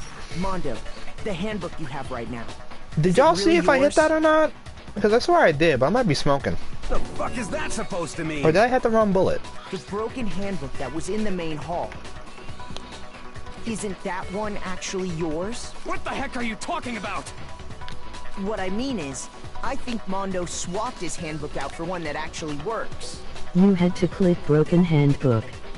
Okay, so I didn't have the right bullet. Last time you used the wrong bullet. Okay, yeah. So I had the wrong bullet Leon's equipped. handbook and replaced Okay. it with his own. I thought I had the broken one. Or did I? No, I think I hit a white lie. After all, Monokuma said himself that Leon's handbook never should have broken. That's right! The punishment it suffered wasn't nearly enough to destroy it. So then, the broken handbook in the main hall is actually Mondo's. Which would mean that the handbook Mondo has right now is actually Leon's. But doesn't that violate the school regulation that says loaning out your handbook is prohibited? Well, here's how I look at it. There is a rule about loaning your handbook to another student, but if they're dead, they're not a student. Don't worry, if I'm dead, just take my shit. It's kind of a gray area, I admit. But no worries. If anything, it just makes things more interesting. As such, I decree that exchanging handbooks with a corpse is not a violation of the rules. In smart. Well, Mondo, if I'm wrong about this, you're welcome to say so. I'm happy to admit I made a mistake, but... Son of a bitch. What's wrong, bro? Come on, tell him he's wrong. You are wrong. You have to be wrong. Everything you just said is wrong. You made it all up. Okay, then why don't we look back on this case one more time? That way, From the beginning. everything will become clear. And we'll all see if I was right or wrong. Alright, I don't think you guys ever seen this one. Are you ready for a really cool scene? This is a comic book. So the way it works is you have to put the pieces together in order to build the scene. So for example, this is scene 1. So they were putting the duffel bag. Celestia was here. Yachty. And as you could see, she saw the duffel bag. Chisaki hurried, dashed, and went to the room. So by this, we have to assume that he came to the door, pulled out the, wait, no, sorry. He pulled out the key card and put it in. He entered. Let's see, wait, I could be wrong. Yeah, this is not. Go back. Yep.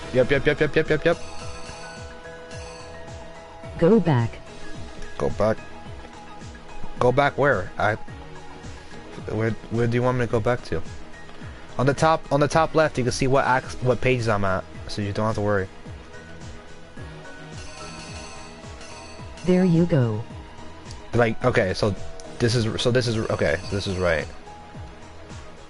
They met.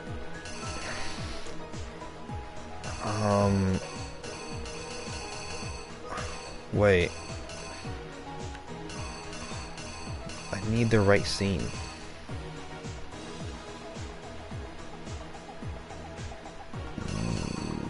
Whoa, wait a sec. This doesn't feel right. Am I wrong? Because no, oh, never mind. The next scene we need.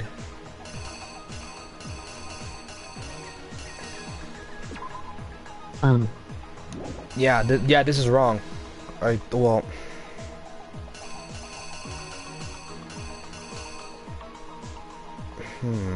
I think you're good. But the problem is we're missing number 3.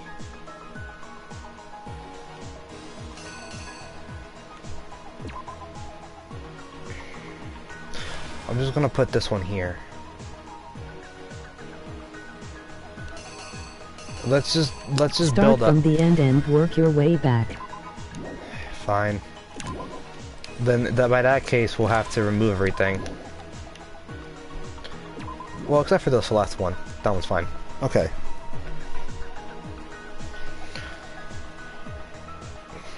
Oh, look. Oh, what the shit?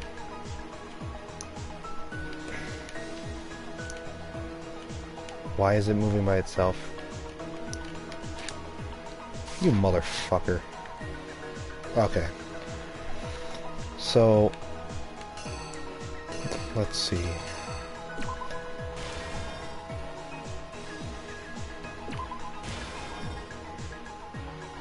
I guess that makes sense.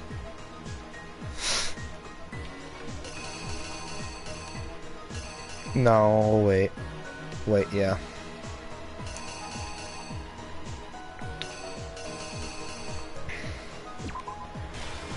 Because by this, he tied him up, grabbed the blood, painted on the wall, bloodlust.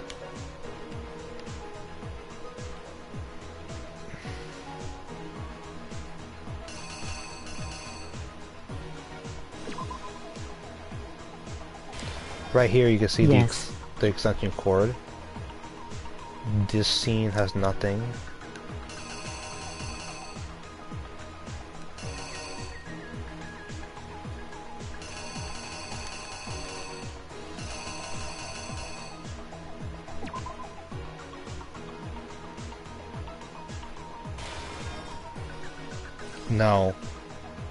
No, that makes no sense.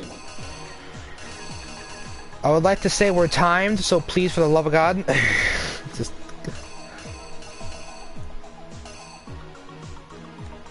Would it be this?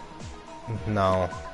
Wait, yeah. Because entry, boom. Okay.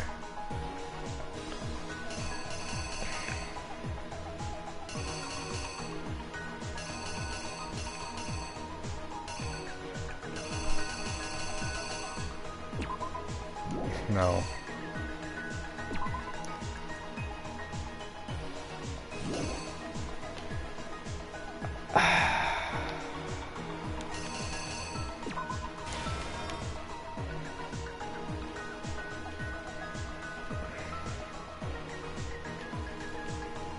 Hold on, I'm sorry. You gotta give me a sec. No, so that's the end.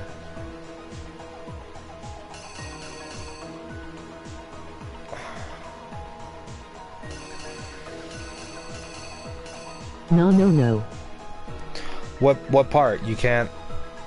What part? Because we have like 13 minutes or seconds, I'm not sure. Bloody dumbbell after rolling carpet. Bloody dumbbell? Where did I Do put the... what you know first, then put what you have in their spots of what would match. This is why I hate working back. Cause that's when has moving the evidence. No, that makes no sense. Well...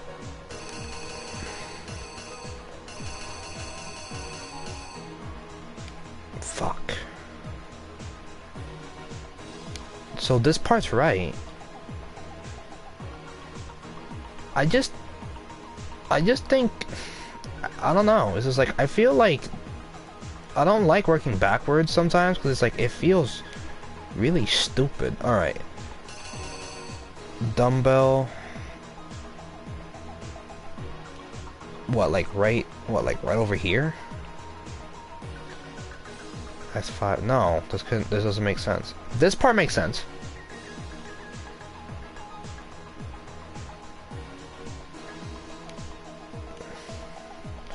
I'm confused on the poster though. That's the thing.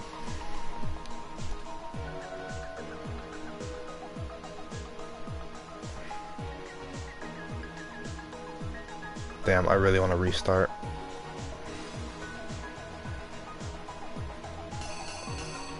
SMH, you can do it. Rethink everything through your head of what you've gone through. Alright, but now by... Okay, then by that logic, then let me remove the things at the end, because some parts don't make sense. I agree with this part. When he's rolling the carpet, he gets the bloody dumbbell and poster in the body to move.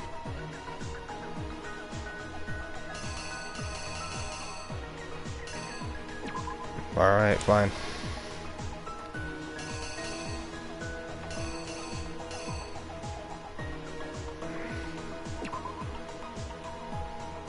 Wait, no. I don't know why I grabbed that one. I'm stupid. The blade dumbbell and the poster? Fuck this. Hold on. Get this shit out of here. Keep that there. That's empty. I'm doing this my way. My way or the highway. Anyway. Remove that. Remove this. Remove this. Because I want to play it scene by scene. I don't want to... I don't like going from end to beginning, because it makes no sense. She dashed.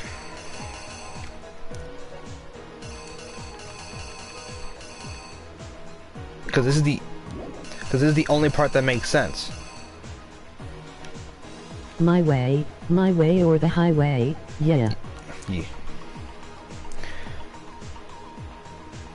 Because... No, wait. I know what I'm doing wrong. Wouldn't he have put the key card here and then entered?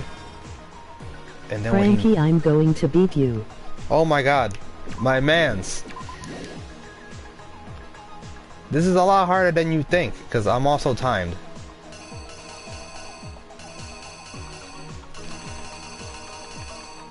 He will beat you harder than your meat. Okay then what part do I... Okay, then here, fine. For Act 2, where do I put this? Go ahead. I'll let the class answer.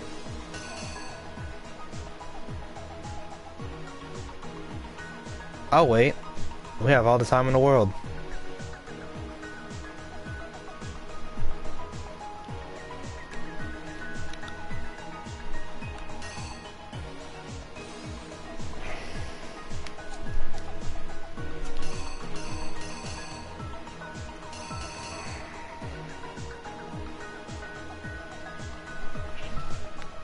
As I wait. You know our comments go slower, right?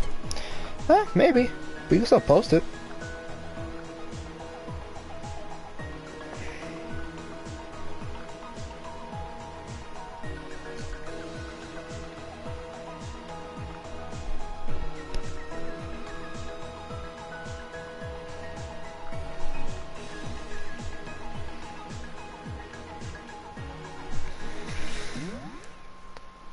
Jesus Christ. Let's just take a sec. Because we still... The part we have to fix up is the part where he enters the area. Oh God.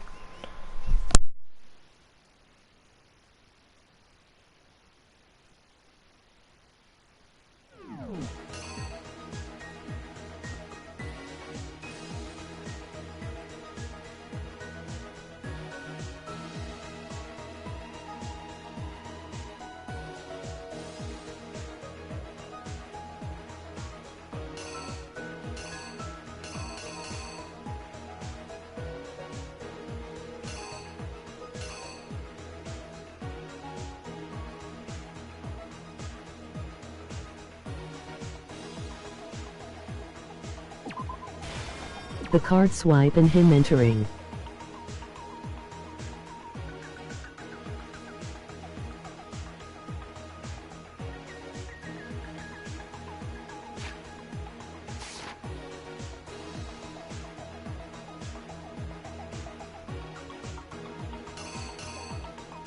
No. The in card at the bot. Then him entering the door.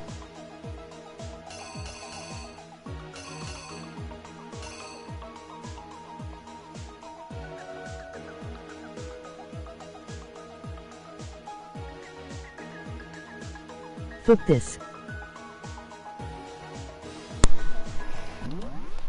Hello? Hold on, wait.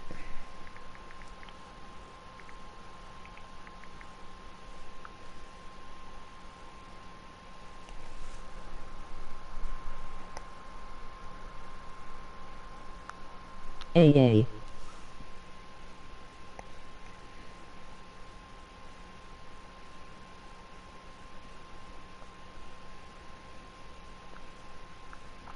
That's what it's called.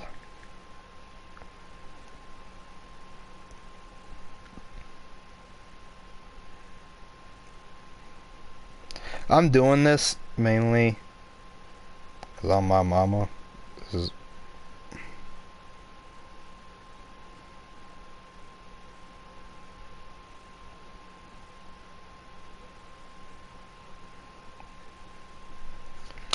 oh my fucking God. You guys, I'm not making this up. Look at this fuckery. Put this here. Enters. Goes in. This is the dumbest shit. Goes here. He's doing the dumbbell. Gets hit. Bloody fucking... Wow. This is the dumbest fucking order.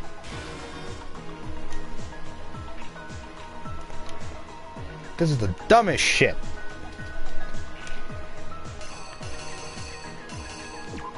Removes poster. Where the fuck is the girl's door? Boom. No, I already got the answer. Sorry. Boom, done. I want to continue the game.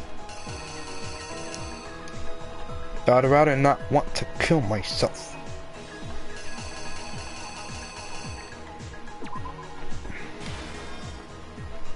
This part is right. And I had the end part right too.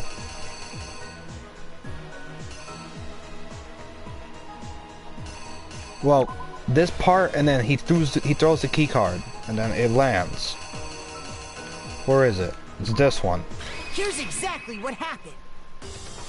First, let's take a look back to before the incident. That's dumb because half the pictures are the exact same. Last night, Celeste saw Chihiro in the warehouse, correct? Man, screw this.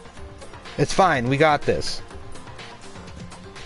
No one told you to take away the end PARTT. You did that on your own SMH. Emoji happy tears. Nah, that... Because I was fine with the keycard falling. The only part I had confused was the fucking sauna. Cause that made 0 sense in half the pictures. At the time, she was apparently stuffing something into a duffel bag. That something was a blue tracksuit. You can confirm this, right, Celeste? Because this part made no With bag sense. in hand, Chihiro headed out, even though it was officially nighttime. She made her way to the locker room, specifically the boys' locker room. But how could the victim, who was apparently a girl, access the boys' locker room? You see what I mean? Simple. Because she was really a he. Because why would you have the same pictures, except one literally has one detail off? It's like copying someone's homework and getting one thing wrong. It's the same shit. Which is why he was able to use his own e-handbook to gain entrance to the boys' locker room. I don't care about Once a inside, fucking trap. he I'm gonna met with fucking someone die. there. And the person he met was the one who killed him. You know. This part made no sense though, because there was literally no dumbbell. The nearby dumbbell approached the unsuspecting Chihiro and attacked him. And that's where the bloodstains on the poster and carpeting in the boys' locker room came from.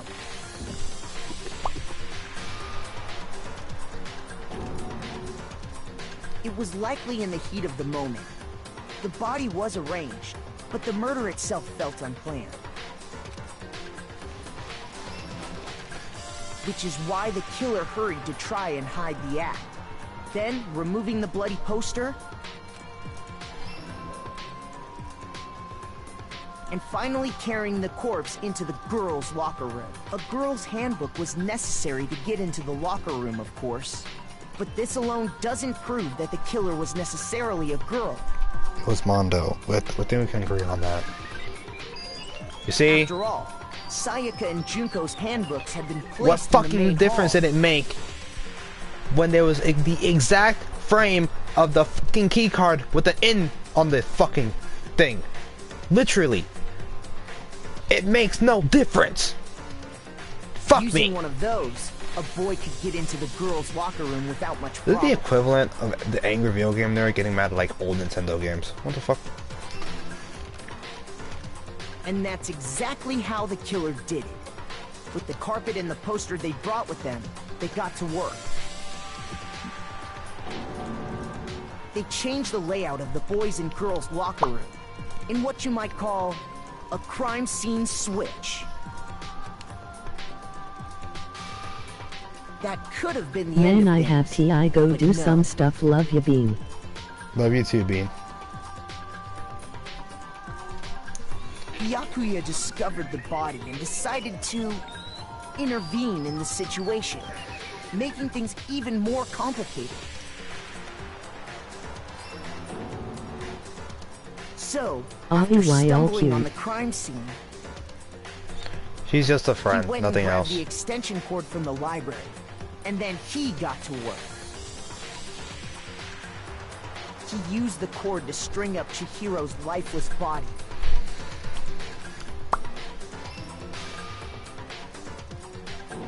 Still cute. Then, using the victim's own blood, he left a grisly message there at the scene of the crime.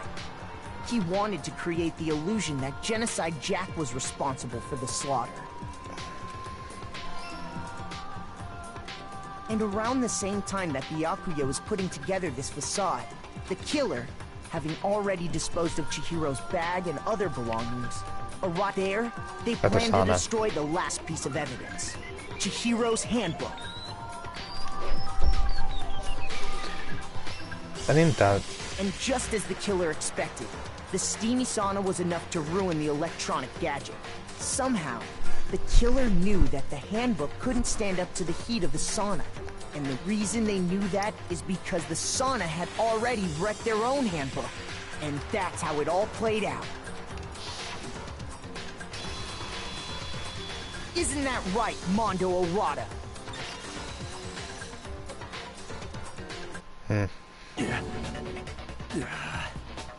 Wait. No. This can't be right. Where's your evidence? Yeah. Where's your evidence? You need evidence. You need proof. Without any proof, you can't pin any of this on him. Evidence that Mondo is a killer that already revealed itself earlier in the trial. If I can somehow show where Mondo's handbook is right now, once I do that, everything will become crystal clear. New evidence has been added to your... Fuck off! How many rules? Fever time and nega time. During a bullet time battle, if you press the R1 button, fever time will activate and the tempo will force to its max. At this point, even if you press the button at random, you won't miss. You can press square X, however you want to destroy the opponent's variable assaults. But this only lasts until your focus gauge runs out, so make the best possible. Of course, it want to be if you got it. Nega time that your opponent can use. The opponent activates nega time during the battle. Your tempo marks will disappear, making it quite a bit tough. Oh, okay. Never mind. I'm sure something would happen. I don't know what it's worried about. Surprisingly, if you act in different leads. Action difficulty set to gentle. The opposite won't use nega time. Well then, good luck and have fun. I hate this mini game. The moment of truth. Show me some evidence. You're wrong. I won't listen. I refute you. False. Show me some evidence. I won't listen. False. I refuse to vote. Oh, fuck. Show me some evidence. You're wrong. I won't listen. I refute you. False. Show me some evidence. I won't listen. False. You're corrupt. Would you believe me? Would you believe me if I said Show me some evidence. I deadass winged that really fucking hard? Cause on my life, I fucking guessed those button presses. So far is right. Mondo must have replaced his broken handbook with Leon's. In which case, we can just check each of our handbooks right now. Once we do that, we'll... We don't gotta do that. Huh? Yeah. Yeah, I did it. I killed him.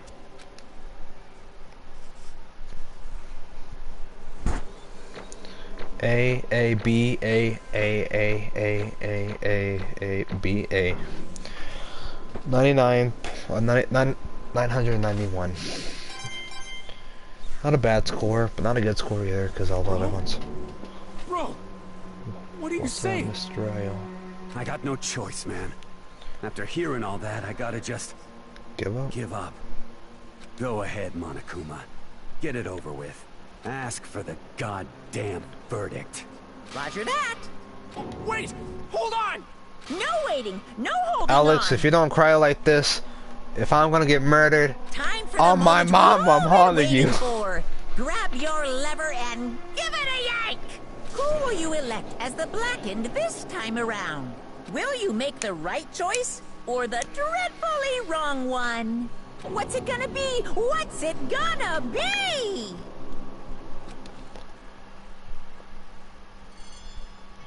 It's Mondo. Nah, I know it's Mondo, but if you don't cry like this, if I'm guilty, then you a bit. No, I'm kidding. I love you. All right, enjoy this. What? I forgot the cutscene doesn't. The cutscene doesn't always start. My apologies. This time it looks like you got it right again. Yes, it is so. The Blackened that killed Chiharu Fujisaki was Mondo Owada. In case you're wondering, the vote was not anonymous. Kyoto chose a wrong answer. You're trading very close to dangerous zone, Mr. Ishimura. You need to be more careful. I refuse to believe it. There's no way. No way you could have killed someone. Sorry. What is this? Why are you apologizing? Why? Why? Why did you do it? Now then. Well, it looks like Mondo is taking a vow of silence, so allow me to explain his behalf. The story of the murder this time is the sad story of two men. Oh, but for anyone who doesn't really want to hear it, you can hit the X for fast forward the text. Anyway, there was once a young boy. His name was Chihiro Fujisaki. He had an extremely inferior complex regarding his own lack of strength. You're so weak, even though you're a boy. He'd heard things like that as long as he could remember, and he couldn't overcome his weaknesses. On the contrary, he tried to hide and buried himself further and further into that weakness, to take on the fragile form of a pretty young gal. He had chosen that as his way out. Now nobody will be able to say anything about even though you're a boy. But no matter how tightly he wrapped himself up in that shell, the inferiority complex had already taken root deep inside of him, and was not so easily weighted away. As it turned out, the shell was completely empty. The complex didn't disappear. Instead, it only grew stronger and stronger. I'm weak. Weak, weak, weak, weak, weak, weak, weak, weak. Once the kidding game had begun here at the school, he had no choice but to accept this fact. After all, the world is survival of the fittest. If you're not strong, you don't survive. And then the lovely, hateful Monokuma announced the revealing of the embarrassing secrets, which of course included Chihiro's embarrassing secret, which was more than willing to divulge. Even though he dressed like a girl, Chihiro is actually a boy. Hey, And that was something Chihiro couldn't let anyone find out, no matter the cost. If that was revealed, it would be the end. The hardened shell would crack and the armor would fall away. Without a doubt, those around him would torture him more than ever before. Everyone figured being thrust into such a dilemma must have sent him spiraling into despair. And yet... I'm sorry. Sorry, I don't really want to talk about it right now. But I also don't want to leave things the way they are, so maybe I can talk about it later. If I try my best to become stronger, then I can tell everyone. Annoyingly, he used the threat of discovery to motivate himself to become stronger. That's right. Now's my chance. I want to change. I want to get stronger and accept who I am. Strong enough so that when someone says, even though you're a boy, I'll be okay. I'll get better. And with that thought at the front of his mind, he resolved to take immediate action. And so, that day he made the commitment to begin exercising. He was prepared to retrain his mind and body. But sadly, that would be the first and only chance he would get at it. Hey, When he decided to start exercising, he thought it would be a good idea. It would be good to ask for someone's help. But he wanted to tell that person his secret first, and then ask them to help him from there. And the person he went to, that's right. it was me. Yup, it sure was.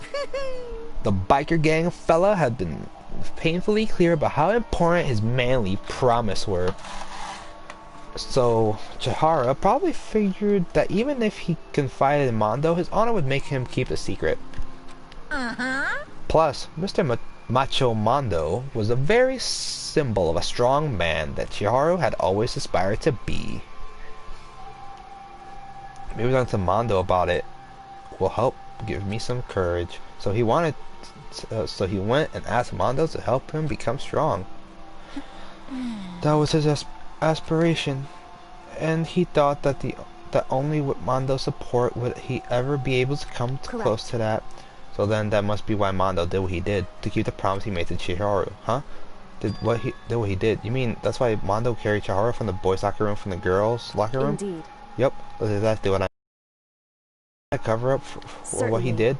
That could have been part of it, but I don't think it was the main reason. The real purpose was to keep the promise between men he made to Chihiro. But how does moving the body keep a secret? Because if everyone knew he'd been killed in the boys' locker room, then everyone would have been arguing about how she got into the boys' locker room, right? Once that started up, at least a few of us would have immediately begun to suspect his identity. He tried to protect Chihiro's secret by putting him in the girls' locker room and stealing his handbook, see?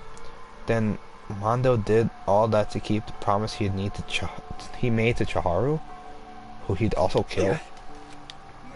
Why would he do that? The more I hear you talk, the more I don't understand. I mean, you guys trusted each other, right? So why? Why did you... Because no matter what, I don't want anyone to know. I knew it. So so that's what triggered after all. The possibility of having your embarrassing moments and secrets exposed. What is this? That's impossible. Nothing could have been that bad. So I don't think he didn't want anyone to know, even if it meant killing someone. It's impossible. Don't make me repeat myself. How many times must I repeat myself? To judge others by your own standards is the highest of foolery. Even if you can't comprehend it, he obviously can. That's all there is to it. Well, while we're on the subject, why don't I tell you that embarrassing moment, that secret he didn't want anyone to know? You know what Mondo did? He killed his own brother. Mondo, the ultimate biker gang leader, makes all the hoodlums of riffraff across the country assemble. But the only reason he had the chance to join the gang in the first place was because of a certain someone. Mondo's older brother. His brother's name was Daya Awada. Mondo had nothing but respect for him. It was because of Daya that Mondo even got on a motorcycle.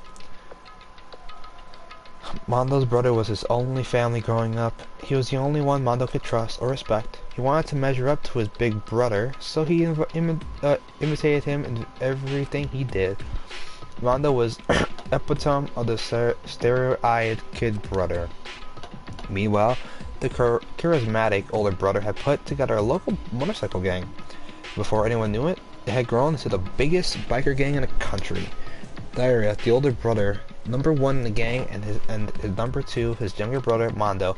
In the beginning, everything was peaches and gravy.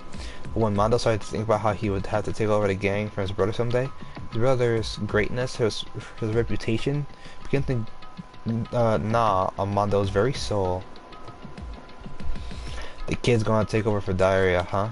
Diarrhea created this gang with his bare hands. Mondo's just along for the ride. Someone like that really be our leader? All that'll do is make our gang look bad. Almost every day, Mondo heard the gossip and whispers of the other members of the gang, which is why I gotta get stronger than Daya. Just once, no matter what, I gotta win. With me. I don't care what it takes, I gotta come out on top. And on the night of his amazing brother's retirement ceremony, Mondo challenged him to a street race. But during the race, tragedy struck. The kid brother pushed ahead with reckless abandon, eager for victory and dashing into an oncoming traffic. But suddenly,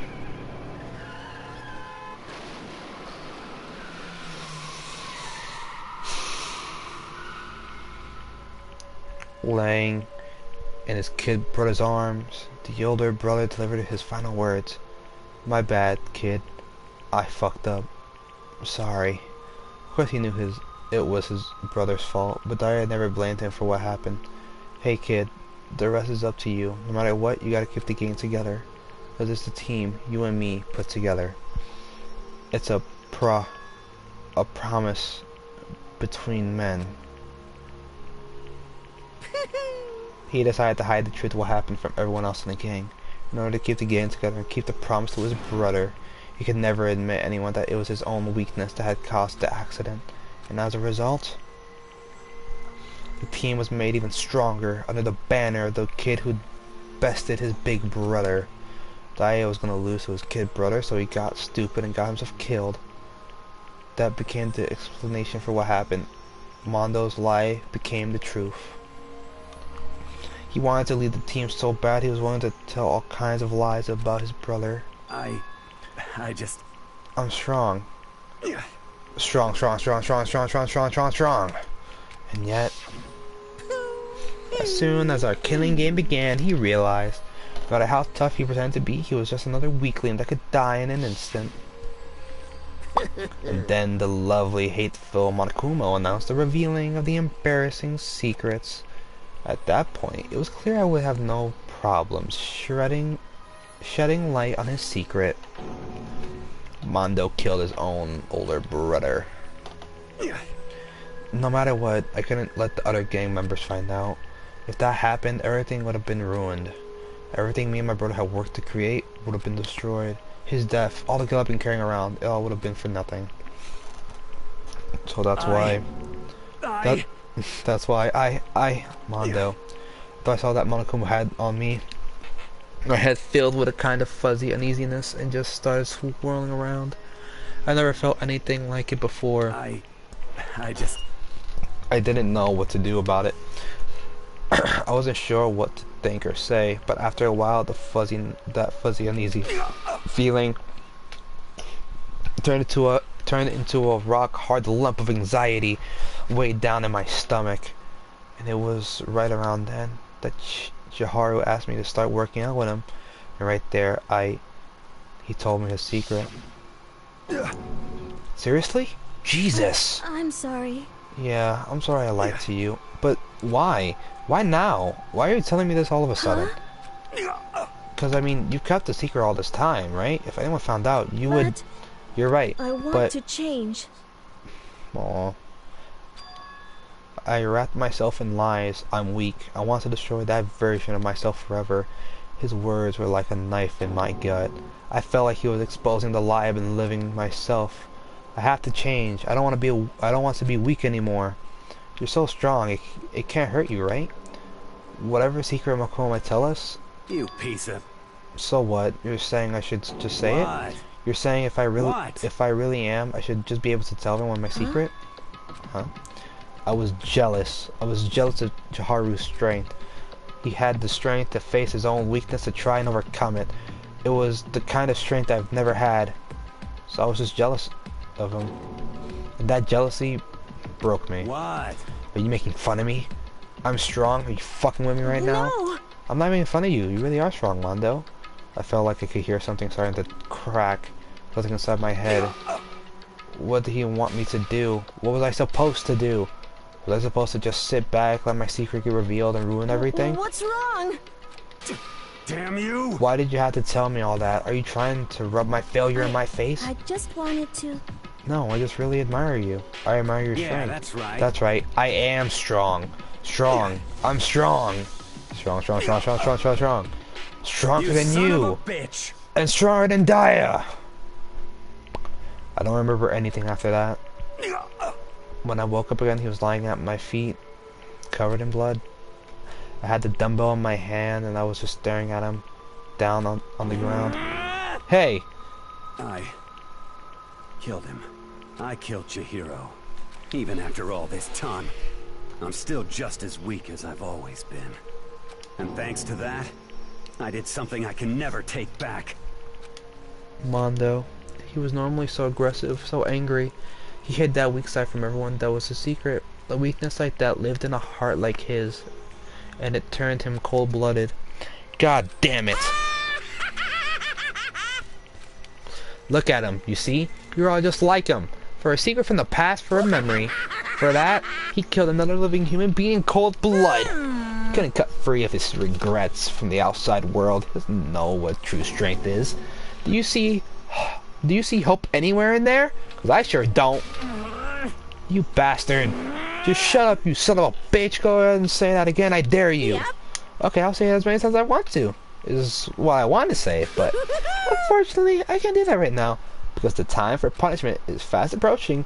Punishment? It can't be. You mean execution? That's what I promised you, right? The blackened that disturbs the peace will be punished. Ridiculous. Hold on. Now then, Now I then. prepared a very special punishment. For Mr. Mondo Owada, the ultimate biker gang leader. No, wait. Let's give it everything we've got. It's punishment time. I said wait! Sorry, man. I couldn't keep the promise we made. From one man to another. Enjoy.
Laugh at death, and your soul will forever be at peace.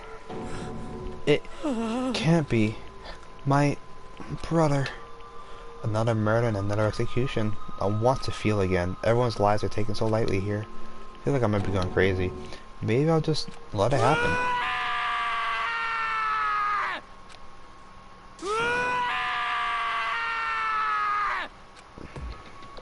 As Taka's sad screams invaded our skulls, we were each faced to realize once again. But he, of course, he had to. What a disappointment. This is the end of the game. Byakuya? What is this? You're completely insane, you know that? Game, one of our friends is dead. Do you realize that? You need to repeat the screams, man. I'm not doing that. I can't scream, believe me. If I wanted, even if I could scream, of course I do, because this game is life or death. I don't have anything to say to you. I don't have a response except that. Come on. Nope. I just don't understand why. Why did you go out of your way to discuss Mondo's? I can't scream. I promise you, I can't scream like that. Isn't it obvious? Because it made things more interesting. His voice was calm, emotionless, like the voice of death. It chilled me to the bone. Last night, when the murder took place, I was in the library as usual. Honestly. So you ignored the nightmare rule too? Nighttime rule too? That rule never mattered to me. I don't recall agreeing to it. There is nothing to be done. Well, I don't particularly care. Please continue. The night grew late, and I decided to return to my room, which is when I stumbled upon him. I was up with Mondo coming out of the girls' locker room. After he'd gone, I looked inside and saw the corpse. You mean you guys could witness the murder? He was such a fool. He didn't even have the slightest idea that I'd seen him. Well... So you're saying you knew who the culprit was from the very beginning? That's right. Indeed, but if that had been the end of it, how boring would that have been? I mean, what a waste of time to have the answer revealed right at the beginning. Which is why I decided to lend a helping hand. I thought it would liven things up. You did all that to liven things up? See. After hearing about Genocide Jack from Toko, you decided to use that to create the fake murder scene? But damn, man. If we hadn't figured out who'd really done it, you would have been dead too, right? Well, obviously I would have revealed the truth before it reached that point. Of course.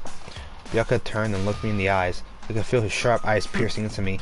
Thanks to a certain remarkable someone, it never did, and I was able to perform an interesting experience. Interesting. Once I do decide to become blackened, I know who I'll have to watch out for. What? Correct.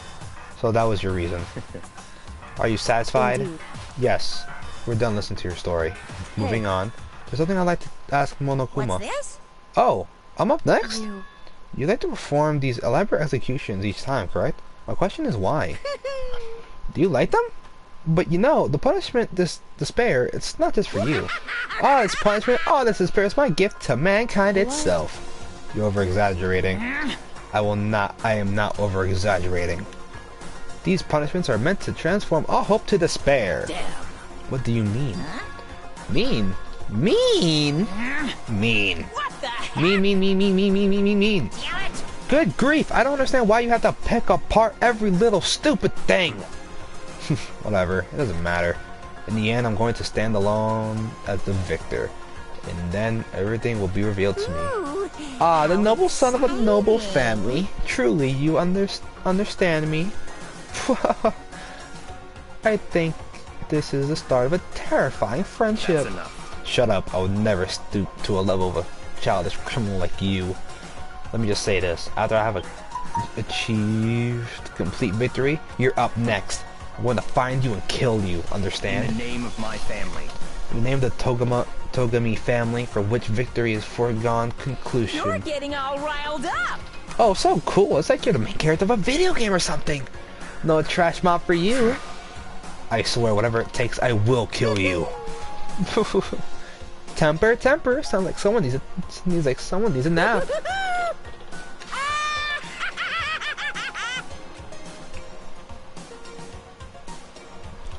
Monokuma's laugh peeled across the courtroom, and the current closed on the case of Chiharu Mondo. But I knew that wasn't the end. The killing game would still continue because the mastermind wouldn't let it end. For those of us who were still alive, our worst fear and despair kept on multiplying. It was the kind of despair that felt like a blind puppy in hell had had more of a future than us. Of all our courage, our effort, our friendship, it felt like it amounted to nothing at all. It was the worst kind of despair. Well, anyway, like I was saying, this is a pretty good spot. Yeah, a really good spot. Anyway, isn't it amazing how that You girl want went some and Mondo killed butter? someone before things even had a chance You to want get some Mondo blurry? butter? Oh my god, someone before things even had a chance Once to things really get moving, it'll be like a Butter. roller coaster. There won't be any It has stopping 2x the it. fat. Dude, Jesus Christ. Fear and despair charge forward at We a can make speed pancakes. nothing can hope to match. Fear and despair charge forward at a speed nothing can hope But I to match. must admit, I'm disappointed. I went to all the pain and effort of making you part of the group, and you couldn't play your part. You do remember you were supposed to make the first move, right? Well, no biggie. Nothing we can do about it now. So just do your best to make things more exciting from now on, okay? After all, that's what everyone wants to see. There's one thing I'd like to ask As long as you. you don't want to know my measurements, fire away. Who is it? The 16th high school student, I mean. Ooh, my, you really took me by surprise there. I know I said you could ask anything, but super denied, ultra denied, demonic denied. Because you see, that's my ace in the hole. And nobody'd be dumb enough to reveal that, right? No matter how close they were to their friends.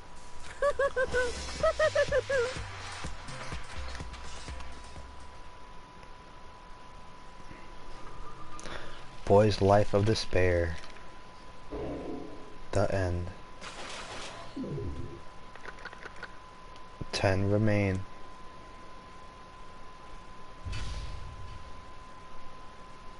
And that's crazy diamond present.